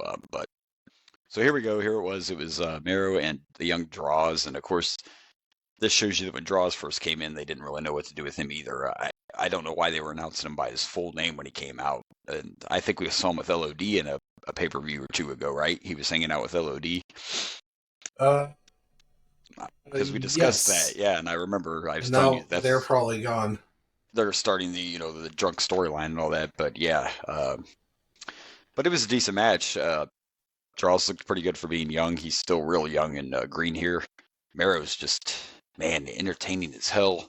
He's such a good high flyer. I don't know. I just don't know why his WWE career didn't go a little better. But now he's a motivational speaker and he's still very successful. So Because he had a everything hot works out. wife. Yeah, because he had a hot wife that became more popular than him. But you know what? At least Mero's like one of those, because he'll admit it too. And like I just told you, he's a motivational speaker now. So some of these guys that had these issues where they were a dick in their careers change later on. Shawn Michaels has changed a lot. Shawn Right. Michaels did a lot of horrible. People can change, I guess, is kind of part of my point. And Mero could actually be one of those old bitter wrestlers if he wanted to be, but he's not that way. So I'm a kind of a big Right. Mark Mero fan. He's not bitter. He admits that most of the things that happened back then were his fault. He started doing Right. getting in on the painkillers and all that. So it happens. But this was fine. This is what it was. It didn't really feel too much like a pay-per-view match to me, and it was kind of quick, but crisp, clean win. Mero looked like a star, the star that he probably should have been, but wasn't. Of course, Draws, I think Draws is around for like a year before the injury happens. And of course, we lost Draws not too long ago, but I think he's got at least a year before the incident with D'Lo happens. But not bad. It was what it was. It served its purpose. I'm gonna give this 3 wild things, even though he doesn't call it the wild thing anymore. What they say it was now, I don't even remember. What I'm about to call it. So I also Okay, know good. the 3 Marvelosity. Marvel. Oh, that's right, because he's Marvelous Mark Mero now. Okay, I was like, yes.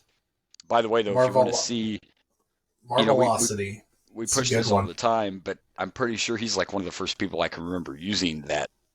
It's a 360, right? Is what he's really doing. He just gives it a fancy name. Or is that a 420? No, 420. No, because so it's like I don't think it's a 360 either. Because what he does is he jumps like backwards and lands. So it would be a reverse 360. I forget reverse what that's 360. actually called. Yeah, but it might be. He's one of the first people I remember using it. Is my point, though. He's definitely one of the first people I remember using that move. But yeah, so 420 this time. So the 420 is just that they spin like twice in the air, or at least half. And the 360 would be full spin, but I don't even think he does that. He just jumps off. I think there's a name for it. I think it's a shooting star press. No, shooting star. They go forward on a shooting star. They go forward off the rope. Yep. Well, this is a backflip. So that could be a backward shooting star press. Maybe. Kind of. But anyway, you just have to watch it. Like we said, there were the different names for it. Either way, that it's one's called Marvelosity. Yes, Marvelosity, and not the wild thing anymore. So, damn it. All right. Well, I would say we kind of got to tease him so we know what's next, and it could be interesting. We're about to see. It's, in matter of fact, what time is it? I think it's Vader time. Vader time. We're about to see some Vader and some JBL. How much do we want to bet JBL's still wearing his blackjack gear? Well, I hope so, because that's what I picked for the card. Well, let's find out. Let's go watch JBL Vader Falls Count Anywhere. Let's do it. Here's the cover. Can he do it? Kick out at 2. All right, so here we go on our next match. Is a Falls Count Anywhere match between the man they call Vader and Bradshaw. Kind of in between Bradshaw. By the way, of course, he found this graphic and he's finally shaved the porn stash and he's not wearing the the blackjack cowboy trunks, hat, but or the cowboy trunks technically. But hey, close enough because we know what's going to happen to him soon. He's just at that in between time. But now, see, this reminded me more. You can call me crazy, but this might be one of the best matches Vader's been in the WWF. This is more like what you're supposed to do with Vader. This is Vader's environment. It was a Falls Count Anywhere match. It was just 2 big guys beating the holy fuck out of each other. JBL cut a promo before they interviewed him before the match, and you asked me if I heard what he said, and I thought you were referring to when he was like, "I'm not here to wrestle you. I'm here to fucking kick your ass," or whatever. But go ahead and tell everybody what he said about the fight. What is? He said, "This isn't the survival of the fittest. This is the survival of the fittest, not the survival of the fattest." Ooh, damn. Yeah. But a hard-hitting match, and I think this was a match that showed you, and you see this with a few people over the years, but it shows you that they believed in Bradshaw. They just didn't know what the hell to do with Bradshaw. They're starting to, yeah. They're starting to show you, yeah, we want to do something with him, we're just not sure what, because I'll tell you, I watched Vader for years. I'm not saying it never happened, but I don't remember people kicking out of the Vader bomb that often, and Bradshaw did. I think me and you both assumed watching it when he hit that Vader bomb that it was match over. That was match over, yeah. And it was not match over. Bradshaw kicked out, and to me that's a big vote of confidence. And of course, we know that JBL ends up doing just fine, by the way. Just fine. Also, a random side note, it's been said by several wrestlers that JBL is also someone you don't want to fuck around with in real life. It's been said he is one of the toughest that was ever in the locker room. So there's been stories, some people accuse Bradshaw of bullying back in the day. I think you refer to that as hazing. I don't think it really happens anymore, but I mean, back in the day, wrestling was kind of like a fraternity. So yeah, you might have got, little, especially if you stepped out of line. It's a different world. You got to remember these guys were still in a very different environment. Wrestling was starting to change, but it was still, different than it is now. I mean, especially WWE now, it's such a corporate structure. I doubt you have guys in the locker room bullying people and all that anymore. I don't think that's an issue anymore. But anyway, I thought this was a good you got Matt Riddle back there just making fun of everyone. Yeah, well, and now Matt Riddle's unemployed. Maybe you can fight it. Maybe you can fight again. Oh wait, Dana White doesn't want your ass either. So I don't know. Just smoke your weed. Maybe legal in Ohio now. Maybe Riddle and Punk could start their own fighting, company since no one wants them. Maybe they could just get together and, they could come up with something. I don't know. But the straight edge and the stoner, I don't think that's it's gonna work. I don't think they can be business partners. They're like the wrestling odd couple. Yeah, exactly. The straight edge and the stoner. That could have been a more successful team than Rated RK Bro. You know what I'm saying? Like that could have been. I didn't hate Rated RK Bro. I couldn't get into it because I just didn't like Riddle. Wasn't it just RK Bro? It wasn't Rated. Edge wasn't part of that, was he? Oh, right. It was just RK Bro. My bad. It's just RK Bro. Rated. I'm thinking of Rated RKO. Yeah. Who I did like, but they weren't together very long for whatever reason. But yeah. Anyway, back to this very hard hitting match. Vader got sent to the stairs were used. It was what it should have been. It was just two big guys trying to whip each other's ass. JBL nailed a clothesline, and Ross called it the clothesline from hell. That's the first time we've heard. Well, he said, "Look at that clothesline. It's like a clothesline from hell." I don't think that was the name of the move at the time. I don't either. It was just JR. I think that JR just said it. Yeah, and maybe they were like, that's a hell of a name. Yeah, like JR. Roll with that. Very possible. It's very possible. The commentary on these old, and I know I bring that up all the time too, but the commentary on these old pay-per-views is just so good. You actually hear these guys. You actually hear the shit they say, like Jerry the King Lawler. You can be so intense in a match, and JR will break off some fucking line that just gets you, even if you're, And it's nothing against anybody today, but it's just not the same. Now, I'm not a Michael Cole hater like a lot of people. I think I like Michael Cole, but you got to remember that a lot of it today, and it's getting better now that Triple H is in charge, but a lot of those years, the wrestlers weren't the only ones that had to read scripts.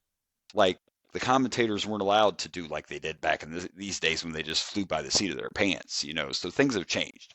Michael Cole's one of the greatest commentators ever. He just gets some hate, and that's because he has to do what he has to do. I mean, that's just the way it is. Some people are like, well, he's always pushing this and pushing that. Well, he has a script that says plug the pay-per-view, plug the network, it's what he's got to do. Michael Cole is an excellent announcer. So anyway, that's neither here or there. This was fun. This was hard hitting. We get to see JBL just starting to, and I do believe, in fact, I do believe he will be in the APA before he becomes the JBL that we know later on. Oh yeah, no, I remember the JBL. That character doesn't come until like the 2000s. Yeah, it's APA is APA. on its way. In fact, I'm surprised APA hasn't started yet. It's They're real like, close. Really, it's real gotta close. be close. It is. It's real close. I know it is. So, but yeah, another great match here on this pay-per-view. This was fun. This was very entertaining. Maybe I liked it a lot because it was Falls Count Anywhere and the rules were out the window. But I was also I had a little bit of nostalgia because this looked more like Vader, like I remember. Yes, Bradshaw got the win, but Vader still looked like a badass. It was a great match. I'm gonna give this 3.5 Vader bombs. See, I'm going with 3 clothesline from hell. Clothesline from hell. Is that like the highway to hell? But is that what you get after you get We're to hell? on a clothesline from hell. Yeah, sure. Clothesline from hell. I mean, it works for me. Right. All right. Well, let's see what's next. I think maybe we're going to see some Gangrel. I don't know if that's next. Is that next? Do you think that's next? I think that's next, but I didn't look. I'm not for sure. Let's check it out. We'll see.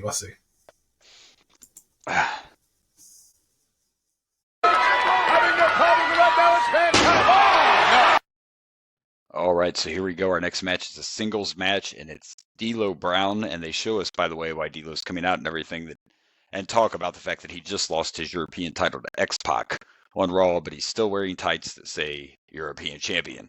I find that funny. Anyway, it's D'Lo. He was also in the ring yelling, "I'm the real champion." Yeah. Trying to say that.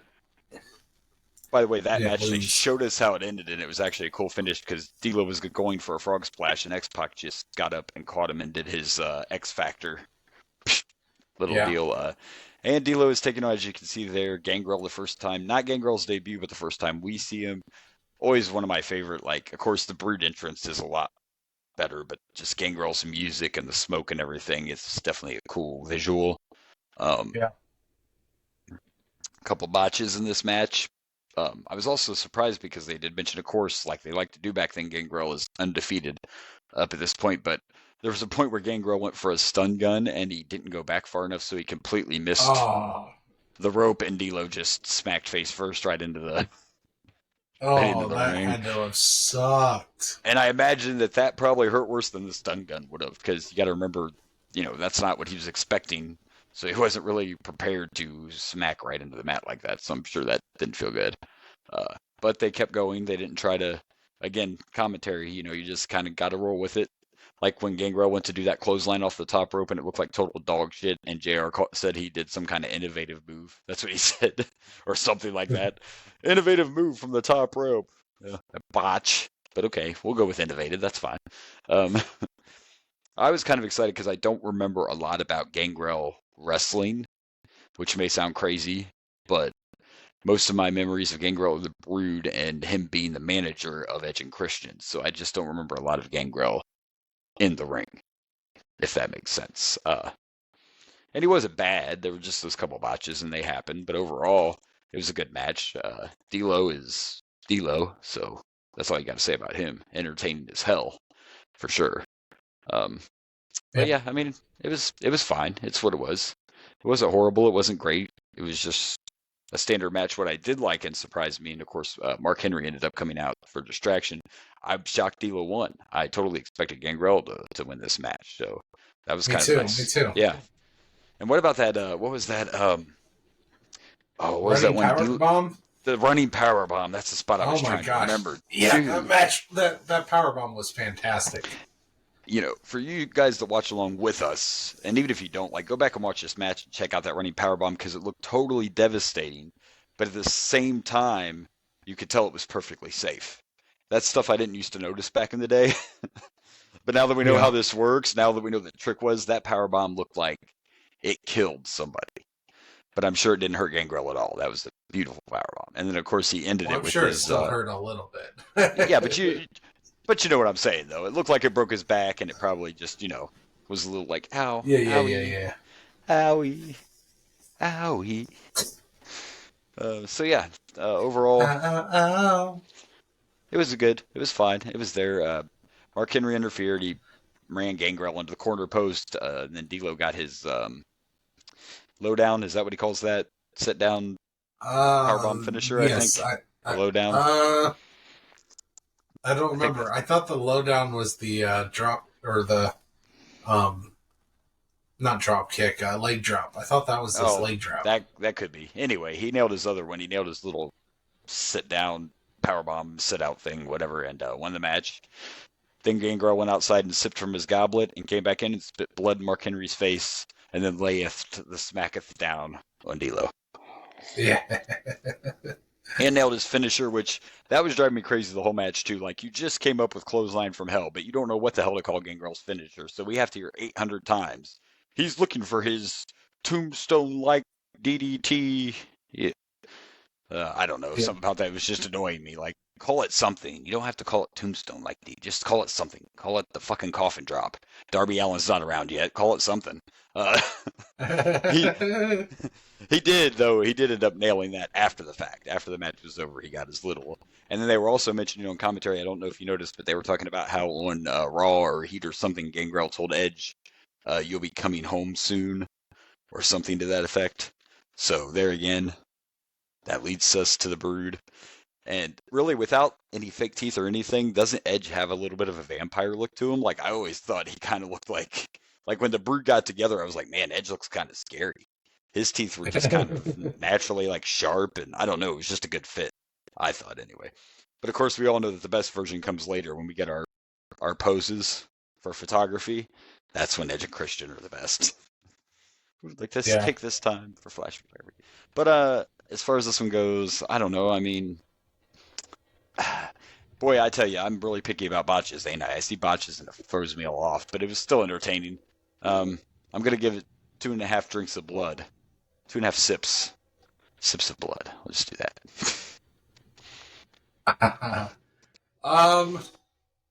I like this a lot. I'm going to go with 3. Damn, that powerbomb looked devastating. It did. D'Lo is so also underrated. I also found out what Marvelocity's move is. Oh, what that move actually is, okay. It's a moonsault. They do consider that a moonsault, huh? Okay. It is a moonsault. All right, there you go. Interesting. Yeah. All right. Indeed.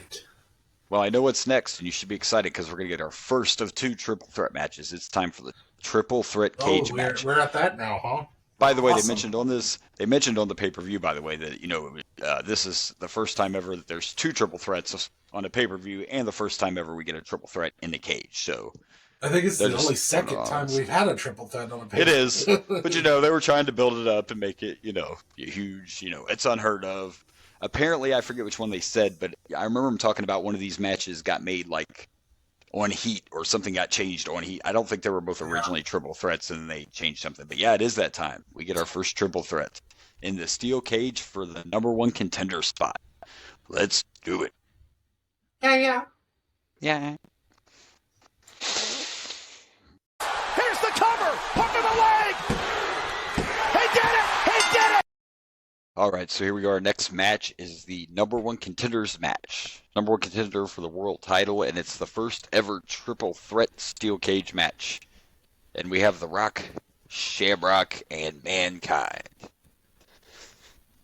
So, one thing we learned in this match for sure is The Rock is over already. Like, wow. Fans were cheering that. And they were booing Shamrock. They've been behind him quite a bit. Yeah, they've been behind Shamrock a lot. But, oh, pardon me, we were getting Rocky chants this whole match. I also, like you, am a fan of triple threat matches. I thought this was done really well. Mankind was kind of the guy that'll work with anybody. Like, he spent part of the match working with The Rock to beat up Shamrock, and part of the match was Shamrock beating up The Rock. Like, Mankind, like, yeah, I know how to do this. I've been in a cage or two. Got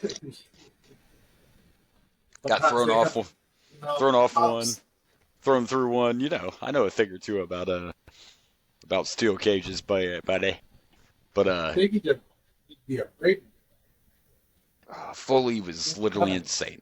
literally insane. When he was coming out, I think it was JR that said on commentary that Foley has to have the highest threshold of pain of any person alive, and I would agree with that. I think that's you know, just that insanity again, just that no cares. Shamrock, though, let's give Shamrock credit too. There was a chair shot in this match, and again, it looked like he just took it. And I told you that when he came in, and it was even mentioned in interviews and stuff that Shamrock was all about. Like, if you're gonna hit me with a chair, just do it. Just legit whack me. It's fine. I'll be okay. We'll worry about brain damage when we know what it is. I'm not worried about it right now. So it was hard hitting. We saw a little bit of everything. We got a double people's elbow at one point in the match. Early on in the match, at some point, Foley's shirt got ripped open, and he actually had a Dude Love shirt underneath his tie and his white shirt, which I found funny. And there was a spot where Foley climbed to the top and did kind of like the Jimmy Snuka pose, and he went for an elbow, and The Rock moved out of the way, and man, that looked like it hurt. But I mean, that wasn't as far as he fell when he fell through the Hell in the Cell. So I guess maybe it wasn't. But it did not look like it felt good. And I thought it was a very creative finish. Now, I know that you prefer escape being the way to win in the cage, but they were also allowed to pin. I do. They were allowed to pin in this one, too. But considering the way they used the pen in this one, yeah, it was a very creative finish. I did. I mean, I did like it. Like, see, now when I was a kid, I kind of liked that you had to escape the cage. But then when I got older, I was like, man, I'm more for like, the point of the cage is to keep people out, but it should also be to keep you in. You know what I mean? Like, so I kind of feel like a cage match should end with That's why you escape it. I know, but I kind of, now that I'm older, I prefer that a pinfall would be the way to win the cage match, pinfall or submission. But when I was younger, yeah, it was all about I mean, if the climbing's done right, it can be a very good point in the match to build up suspense and anticipation. So if it's done right, it works out well. And there was even a point where The Rock looked like he was going to escape, and he had Shamrock and Mankind were both grabbing onto him. So it was between the match itself and the way the crowd was into it, this has definitely been the best match so far. There hasn't really been any stinkers either, but the whole time the crowd was on fire. And the finish was creative. Foley used a chair on Shamrock and then decided he was going to climb out of the cage. And while he was trying to climb out, The Rock just simply went over and got on top of Shamrock and got the victory. The 1, 2, 3. And Foley still tried to celebrate when he got out of the cage like, Adrian, we did it! We did it! No, you didn't. No, you didn't. If this was a regular match, and that's how it ended. This was a triple threat. We got the pinball. Mankind was literally coming down the cage. I thought that was a cool. It was a very good way to finish it. Everybody got their stuff. I did like this ending, even though I normally don't like the pinfall in a cage match. I did like the way this ended. Because it went with the story, and it worked out good. And I mean, in a way, you think it'll put heat on Rock, but like we said, and we know the nation's still together, but The Rock is definitely a favorite, no doubt. Yeah. Like you said, I was even shocked to hear no longer is. Which really shocked me because everything we've seen with Shamrock so far, he's like, people love him. Oh, but, and we've had The Rock and Shamrock featured the last couple pay-per-views. Yeah. I'm sure they were all behind Shamrock. Yeah, even the King of the Ring match that Shamrock won, like everybody was all behind Shamrock. But I think it's just, let's face the facts that we all know, with his charisma and everything, how can you not like The Rock? Whether he's good or bad. You know, whether he's good or bad. I'm not saying I dislike. Well, I didn't mean you. I'm talking about the fans' perspective though, and why they're cheering him, even though he's a bad guy. They can't help but love The Rock because of the shit he says, and you know, his promos and his look and everything. Mm-hmm. Like even something as simple as those DDTs in the match, his like float over where he just spins around him and nails that DDT. I mean, so smooth, so good. And here again. Isn't it funny? Now, I know this isn't right before the main event, but I still feel like Austin might be in the back like, son of a bitch! Damn it! It's like 3 pay-per-views in a row. What the fuck are we doing here? Like, Stone Cold's probably like, yeah, Rock, I'm going to need this. You know what, Vince? I'm starting to think you really don't like me. You really don't like me, do you? Fuck! I gotta follow that. Well, I guess... I mean, I guess at least in this one we have... If Stone Cold wins, now Rock and Stone Cold are about to clash. They are. They are. Well, at least in this one, we actually do have 2 more matches before the main event. But still, it's the fact that you have to follow this triple threat that was in a cage. You know, it's just one of those things again. And sorry, Austin. But as far as this one goes, good, entertaining crowd into it. I'm gonna give this 4 people's elbows. 4 people. Yeah. 4.5. Superfly. Superfly. Yes, sir. All right. We got through that. The owl? The oh, have mercy? The owl have mercy. No. Talking about because after that Superfly, he hurt himself. That owl. Like the owie. Yeah. Like he landed on. Like he landed on his funny bone, but it wasn't funny. Yeah, I get that. I get that. I was looking over my shoulder because I was trying to see if I had any Foley behind me, but I actually don't have any. I have no Foley figures out right now. Sorry, Foley. No Foley, Sorry. but you have like 25,000 fucking Hawkins. But I have Rock behind me though. I have Rocky Maivia. I have Rocky Maivia in there, not Rock. Rocky Maivia.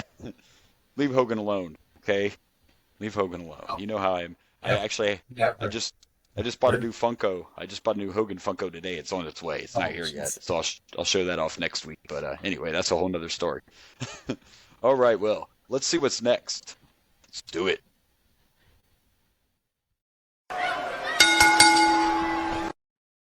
All right, so here we go to our next match. We get to see Dustin Runnels against Val Venus along with Marlena. I don't remember this at all. I mean, I know this is the point in life where these two are having real life marriage trouble and Dustin's doing this I found Jesus, I can't be Goldust gimmick, but I don't remember Marlena ever being with Val. Kind of a good fit. Terry Reynolds. Terry, I keep saying well, her name is Marlena. They call her Marlena. That's her character name. I know, but they're going by Terry. Terry, yes, because they're doing this, the real life thing. Yeah. My bad, but this was pretty much this match, if we're honest, was Val just kind of whooping on Dustin. It's basically what this match was. It just felt kind of Dustin getting upset about seeing his wife. Yeah. Is it, I almost felt bad for him. Right, me too. I did, and that's not what I want to feel, but I'm like, man, get off Venus penis. Get off the Venus penis. And then at the end of the match, they're in the ring together, and Terry and him are just like, her tongue's all the way down his throat and stuff, and oh man, the Attitude Era, So as a man of being broken up by cheating, I understand. It's this is a rough one. I guess it's harder when we get older and we have those different eyes, right? And to know that this is all this is the real life thing being used as a storyline, and it kind of makes you feel bad for, okay, not only is he having marriage trouble, but he did the Goldust and they did the artist formerly known, and then you're making him wrestle as himself again and this like Jesus character, and the whole point of going to WWF and being Goldust was so he didn't have to be Dustin. Of course, you're calling him Runnels instead of it's just bad, man. Damn it. You're using his wife's last name as City. Right. Well, no, their last name is actually Runnels. It's not Rhodes. Oh, Rhodes is that's their kayfabe, wrestling name. So man, it is. Stupid. No, you're fine. So it is his legit name, but I don't know. It just the whole thing felt sad and awkward, and this character's not good for Dustin. And you're just like, well, he's just being himself. Well, he is, but he isn't, because they're trying to make him this. He's not really being himself. He's not. No, he's using his religious. Yeah, he's using his name, but he's not being himself. So it just kind of made everything. Yeah, we did get to see a money shot. We did get a money shot. We almost got 2 money shots because after the match it got a little spicy. That's all right. That's all right. But Val won with the money shot. Venus Penis. Val won with the money shot, and Terry got some Big Lebowski later on that night. So there you go. It was what it was, man. It just, I don't know, it didn't work for me. And I'm sure part of Dustin's problem is he's actually struggling with all this stuff, and then has to go on screen and act like he's struggling with this stuff, so it just made it all kind of whatever.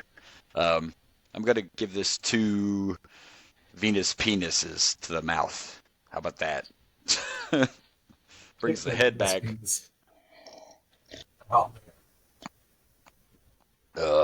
Yeah.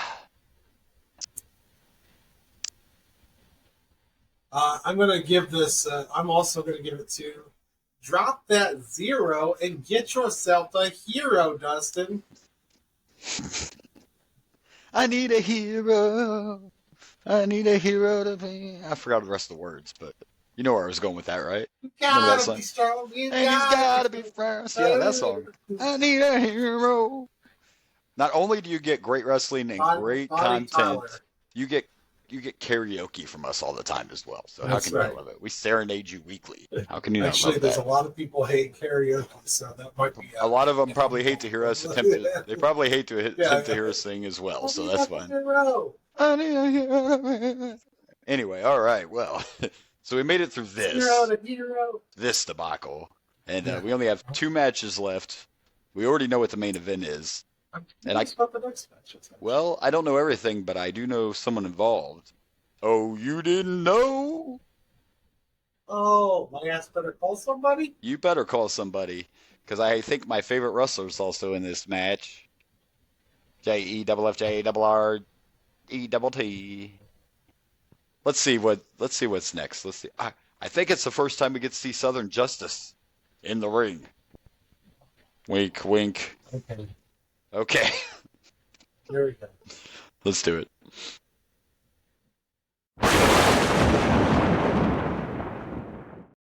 All right, so here we go. Next, we get us a 6-man tag team match, and it is X-Pac and the New Age Outlaws against JFFJRRETT, Jeff Jarrett, and good old Southern Justice. One of your favorites, right? Good old Southern Justice. Everybody's favorite tag team. Just, you know. You know, there's this old saying, right? Like, even if you put icing on shit, it's still shit. You know what I'm saying? You can call the Godwins whatever you want, they still stink. Luckily, you had 4 other guys in this match that could carry everything, but you're right. I don't remember the Godwins being around this long. I didn't remember the Southern Justice gimmick. And to make it even crazier, Henry will be gone soon, but Phineas is going to be here even longer because he still has to go in and be Midian in the ministry. So it is pretty... We're probably getting the district very soon. I think ministry's 99. Yeah, I think that's a 99 thing. So We're actually getting close. I mean, we're in August. If you remember at SummerSlam, Jarrett got his head shaved, and the loser loses their hair, whatever, hair versus hair match, and that's why he's got this new look. You actually found I remember. You found the actual picture here of what Jarrett looks like now. And see, that shirt he's wearing, I don't know why it bothered me so much. That shirt he's wearing just actually says the word piss, but the shirt he came out in had the P and then like the symbols you use when you want to put fuck up, but you can't use all of it. I'm like, come on, man, it's just the word piss. We don't have to black out the letters. It's not a bad word. I'm just saying. This used to be what you could see on television. 2 things saved this match, and of course, one's just the fact that DX was in it, so that saved it. And then the other thing that saved it, as much as I bitch about Jeff Jarrett, it's almost hard to top a fucking guitar shot, man. Guitar shots are the best because the guitar just explodes all over the place. X-Pac took the guitar shot, and the way he was acting, like, it looks like he may have really his eye may have gotten scratched when the guitar busted up, or he might have just got a splinter in it, but I think his eye did legit get hurt from this chair shot. But again, we know how wrestling works, and this was a working guitar. Like, they make the guitars they make them a little different when Jarrett uses them for this. That way they break. Of course, if you go back to the famous Snake Pit where the guitar didn't break, that's because Honky Tonk Man used an actual real guitar and tried to hit Jake with it. and it did not break. But anyway, this match was what it was. It was fine except for when Southern Justice attempted to fight. Things kind of broke down at the end of the match, and it got crazy and chaotic. That's when X-Pac took the guitar shot outside, but thankfully Billy Gunn hit a famouser and put us out of our misery. It was better in the last match. I just can't believe that these guys are still here. I mean, I just can't believe that we're still watching. It's almost as crazy as DOA still being around. Like Powerbomb on Xbox by one of the Southern Justice guys. That was good. Yeah, that was good. Yeah, that's Xbox also got a X-Pac hit a good one too. Yeah, because that's when I was like, it's night of the good power bombs. What's happening around here? Like we've seen several great. Jeff Jarrett went up for a head scissor takedown. Xbox reversed it, countered it. Yeah, that was a pretty good spot. This wasn't a bad match. I just dawned on me. Triple H is not in this picture. No, he's not. Prominent on that poster. Well, yeah, because this is all about DX, but no Triple H's though. No Triple H on this. Yeah, that is this. No, he did not. That's interesting. Neither did China, did she? China didn't either, and I could look it up. We could guess that Triple H might be injured. Triple H is injured. I knew that. He said he won't be back till Capital. Oh, okay, I missed that on the commentary. I imagine that if Triple H isn't around. No. We learned that in the last pay-per-view. Oh. Because I remember I looked it up. Because he gets injured in the main event not main event. He gets injured when he wins the title in the ladder match that we watched at SummerSlam. Oh, that's right. I knew that too. No, he was already injured going into the match. Like I knew that. Yeah. Okay, yes. Yeah, so he is injured. I imagine until Capital Carnage. Capital Carnage. That's what it's called.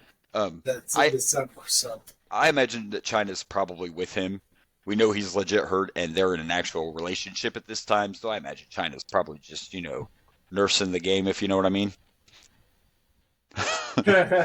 so yes, I with totally forgot about that. I mean, with her China.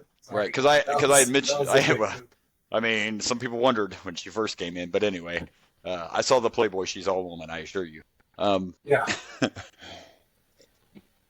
But yes, that would be probably where China is too. I imagine she's just probably told Vince, like, I got to take care of my mans, so I can't be with DX right now.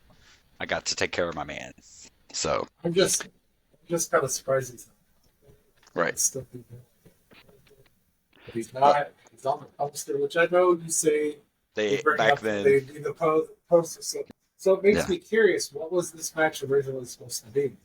True. Is this going to be all four of them versus Jeff Jarrett, Southern Justice, and somebody else? I would imagine that if Triple H wasn't injured, I would think that he probably would have been in a singles match in the pay-per-view, but I could be wrong. I imagine probably that originally, now I could be wrong, but I would have thought that originally, like when they made the poster, they probably had plans for X-Pac to be in a singles match, Triple H to be in a singles match, and then the Outlaws defend their titles. That's probably what originally was going to happen. I'm talking way back when they made the poster, but as we know, things change. I brought it up on here before. Back then when there were still pay-per-views, it was at least 6 months ahead of time you had to make your posters so the cable companies could start selling the pay-per-views. So, but yeah, good point though. Triple H could have, maybe he just was at home resting and didn't want to come out. We saw Stone Cold still coming out for segments with a broken neck. Where's your dedication, Triple H? Gosh, how do you expect to stay around if you're not dedicated? No, it's just like a flash in the pan. He's never gonna make it. No. Anyway, I talked a lot of shit, but overall, this was not a bad match. It was better than the last one. I just don't like Jeff Jarrett. I can't believe that the Godwins are still here. Seems pretty easy score. It's a 6-man tag. I'm gonna give this 3 degenerates because we got 3 of them right there. So I'll go 3 degenerates. There you go. I'm gonna go with 3 guitars. 3 guitar. It was a hell of a man. That guitar just totally exploded. was a hell of a guitar shot. Hell. By the way, Jeff Jarrett's still wrestling every week on TV and still giving guitar shots in AEW. Billy Gunn also still wrestling and looks better than he did back then, if you can believe that. So, just saying. Man's pushing 60 and he looks like $1 million. All right, well, we know what's next. We don't have to question what's next. It's main event time. It's our triple threat for the WWF Championship. Remember 2 rules that were laid down. One is Kane and Taker cannot pin each other. So in a way, even though we have this McMahon storyline and he's like doing everything that he can to try to screw Austin, that's almost giving Austin an advantage, saying that, okay, you guys have to pin the champ. And it makes the match more interesting, because if that wasn't a rule, I think we'd all just think, well, Kane or Undertaker is just going to lay down and let one of them win. But Kane or Taker have to pin Austin. They can't pin each other. And if anyone interferes for Austin, then it's automatic disqualification. So, yeah, I think it's an interesting twist, too. And I still, after watching this, not remember this pay-per-view. So it's going to be interesting to see what happens. So let's check it out. I have a feeling. I really don't remember this. I really honestly do not remember this pay-per-view. I did not look ahead to cheat to see who wins, but I'm kind of thinking Austin's not going to walk out with this title in this situation. I don't see it happening. My prediction is Austin does win, but Vince McMahon takes the title. Because he said he guarantees Austin's not walking away from the title. So he didn't say he's guaranteeing that Austin loses. Right. He's saying that Austin will not walk away with the title. True. I think him and his goons are going to grab the title. But... So you are with me, though, and you still think that Stone Cold's not walking out the champ. You just think it's going to happen a different way. Yes. Yes. Okay. I think some shenanigans. Some shenanigans. Yeah, like I said, I don't remember this. I did not cheat and look at the outcome, but I also do not see Austin walking out with the title. But let's all watch together and find out. Let's do it. Main event. Let's see who walks out champion.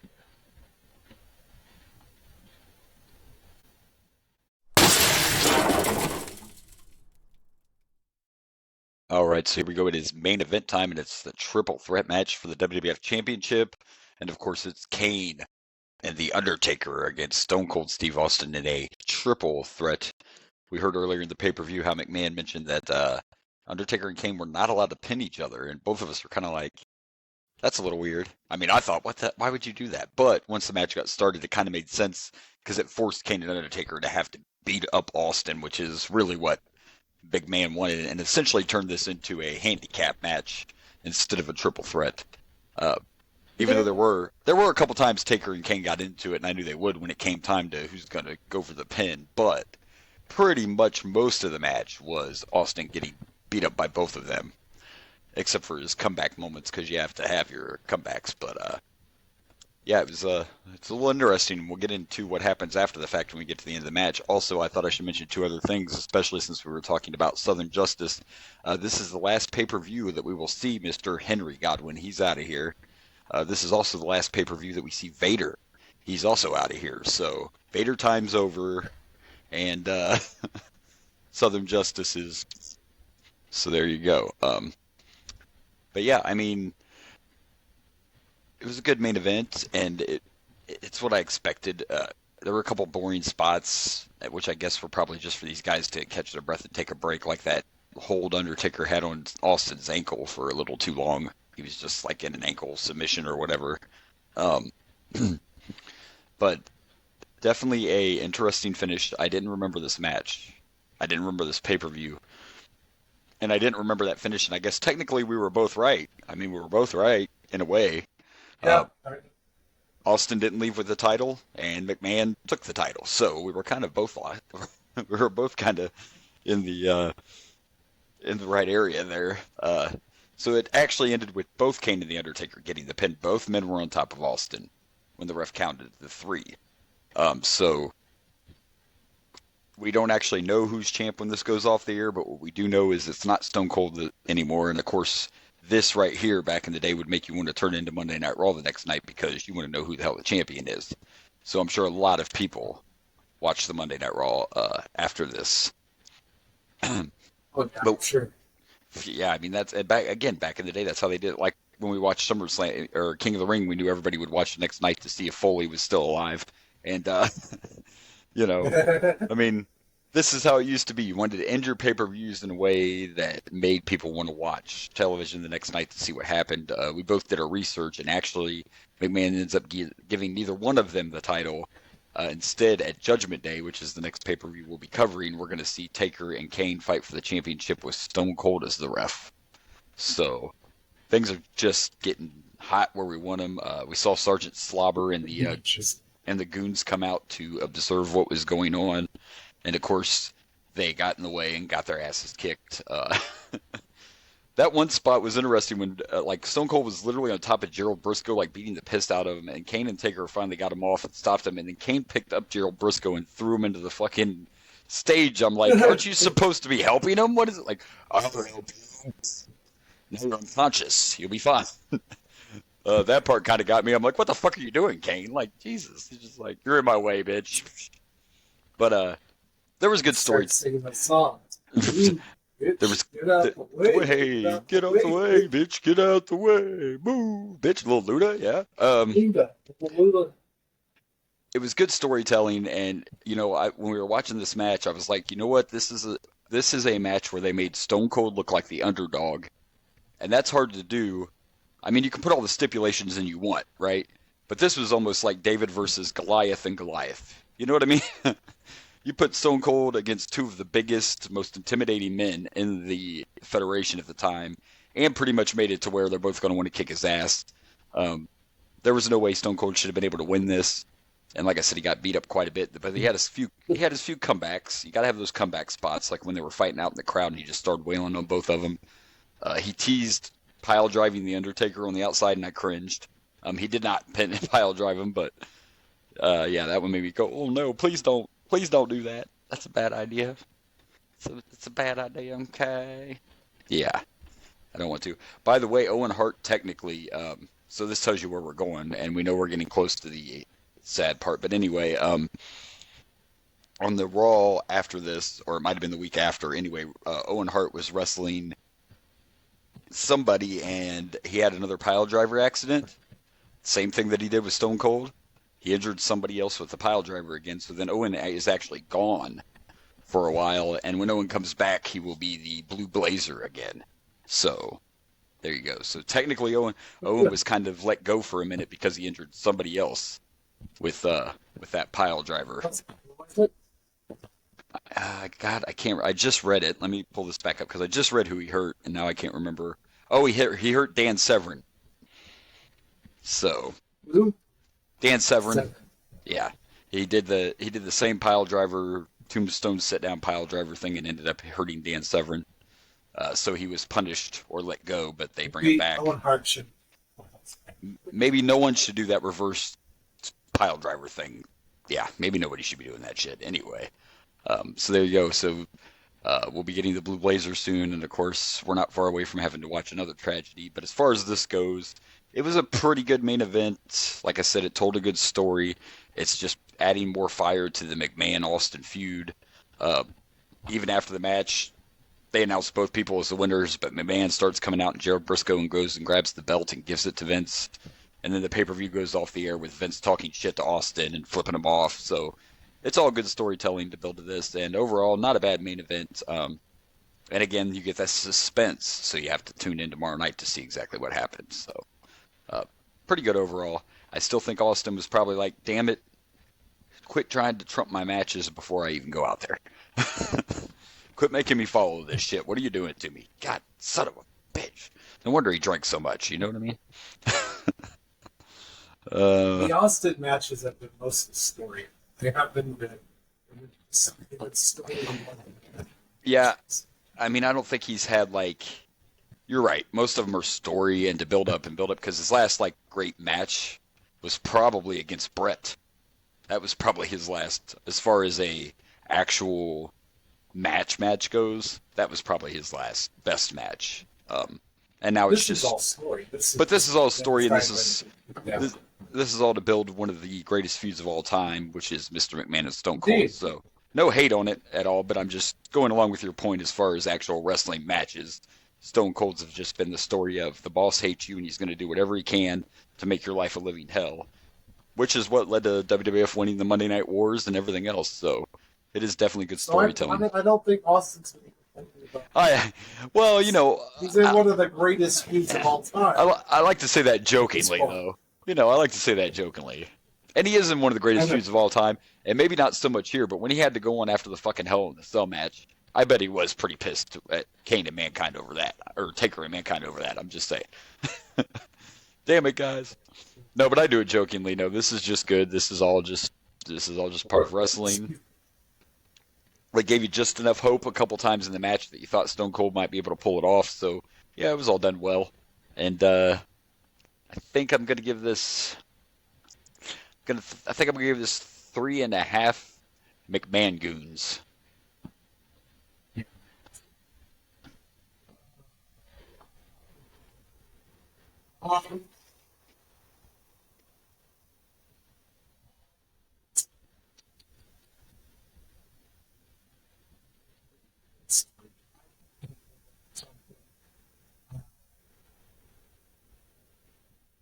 Nothing like major in the match that really pops up in my head.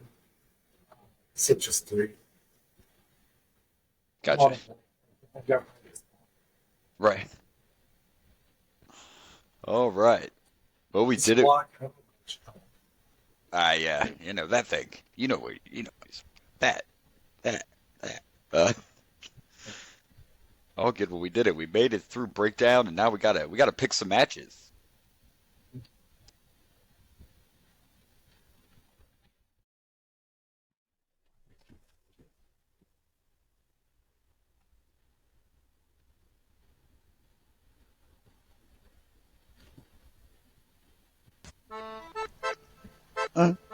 Favorite match of the night. Favorite match of the night. Well, I can tell you for me, my favorite match of the night is going to be one of the triple threats, but I'm not going to go with the main event. My favorite match of the night is the triple threat between Shamrock, Mankind, and The Rock. And by the way, real quick, before you pick your favorite match of the night, I forgot to mention that part too. Like, because of the way this went down and everything, The Rock actually never gets the title shot that he earned at this pay-per-view. And oh, shoot. Yeah, and since we were talking about it, also because of this situation, I guess is part of it. But anyway, instead of The Rock getting his title shot like he should have, they're actually getting ready to break the Nation up, and he's going to start feuding with them. So we're about to see The Rock out of the Nation.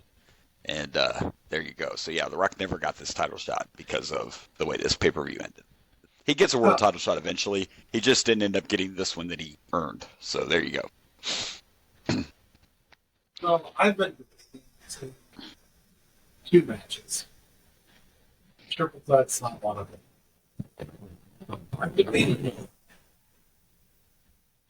Triple threat, man.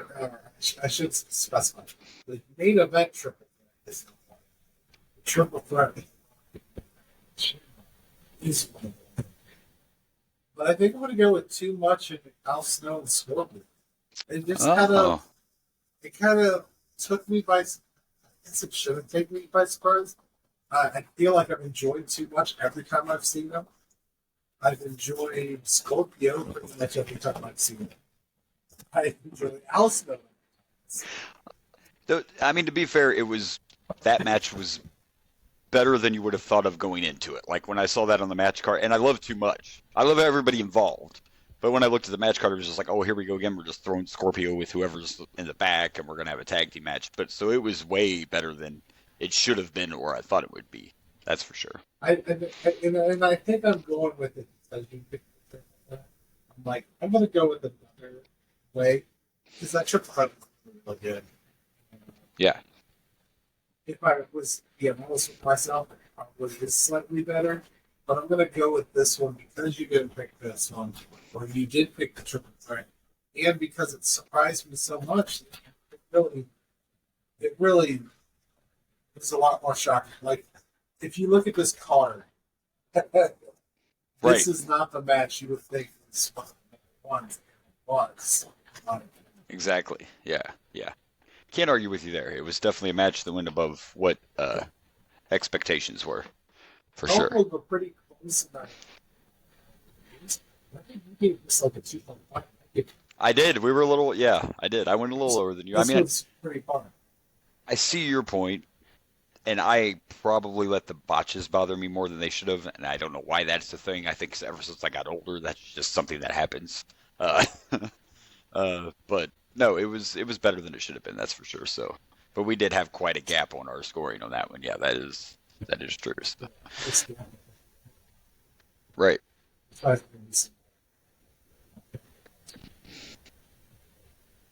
Right. All right.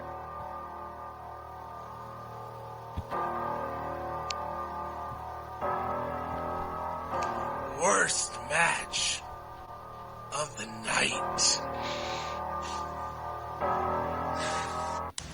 Yeah, now this one I didn't really have to think about. I'm going to go with Dustin versus Val, which saddens me because I like both of them and I was so excited we got Val back, but it was just not that great of a match. And then the story being not just a story and everything else involved, yeah, I'm going to go with Val versus Dustin. This big thing. Even the X versus. Yeah, I mean, there wasn't actually any horrible matches. Not totally horrible matches. Like if it wouldn't have been if I wouldn't have had this one, if you would have took this match out of it, it would have been hard for me to pick the worst match. I don't know what way I would have went if we didn't even have the option of Val and Dustin. Overall, it was a pretty good pay-per-view. So, but yeah, sorry, Val. Sorry. It was just awkward. Yeah. You know what I think, and I still think that part of Dustin's performance in that match was he was not digging this character they were having him play because he was going through these real life struggles at the time, and it was just a lot for him to deal with. So, yeah, that's definitely hands down the worst match of the night. All right. Well, we don't have to rank because this is a one-off.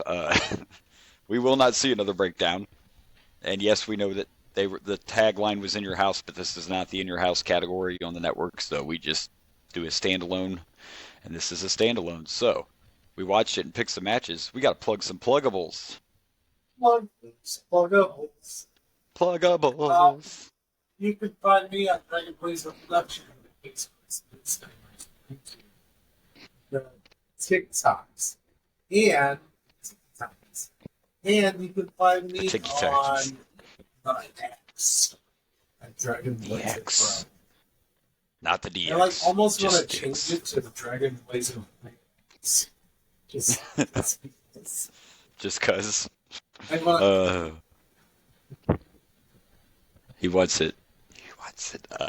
Obviously, you can follow the show. We have our great Facebook page, the Boomer Blaze Show Facebook page. You can follow us at Boomer_Blaze on the Insta and the X, formerly the Twitters, and we are at Boomer and Blaze Show on TikTok, and of course, don't forget to check out the Boomer and Blaze Show on on YouTube. You do not have to type in our entire title. You don't have to type in the Boomer and Blaze pay-per-view we watch, all that. As soon as you start typing in the Boomer and Blaze Show, it's going to pop up for you. So don't forget to check us out on the YouTubes as well. And some ratings. We like those 5 stars. 5 stars. Review us, rate us, all that. We want to hear from you. And thank you, of course, to everyone who does listen. And spread the word. Tell your friends. You know, we're still here. We're still trying. We need some hush money. We need a bigger crowd. So, hush money, yeah. You know, yeah, we need that hush money. So when we do video game reviews, we can actually play them while we talk about them. We need hush money for that. We also need hush money so that when we do these episodes, we can record the show from the location of the pay-per-views. That would be really cool, right? On our bus, when we can get our bus. That's a lot of bus money. Dude. Look, if we could really do this for a living and just travel, that would be amazing. That would be amazing if we could do that. Absolutely. Could you imagine? It would be awesome. It would be cool. And you could talk to people in the towns that got to be there and blah blah. It would be great. And then maybe wrestlers would actually come on our show, if we were famous enough. That would be cool. Go around interviewing people in the town that we're at. It's like, so what were your thoughts about WrestleMania 23? Dude, wrestling sucks. Sure. All I remember is all them damn wrestling hippie fans tearing the fucking town up. I wasn't too happy about it, not one bit. No. Oh, I don't watch that redneck shit. Okay. I watch redneck. Maybe someday, but until then, we just have to dream. Dream, dream, dream, dream, dream. That's all we can do. About our hush money, that's right.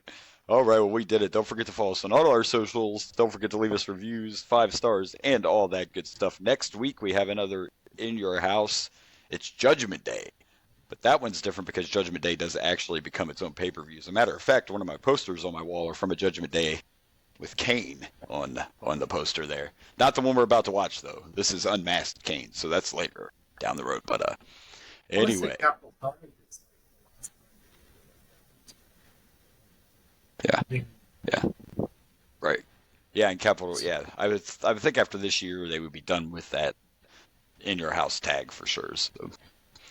All right. Well, next week it is Judgment Day. Until then, this has been the Boomer Blaze Show. I am Boomer. And I'm Blaze. And good night from Dragon Blazer Studios. Shows.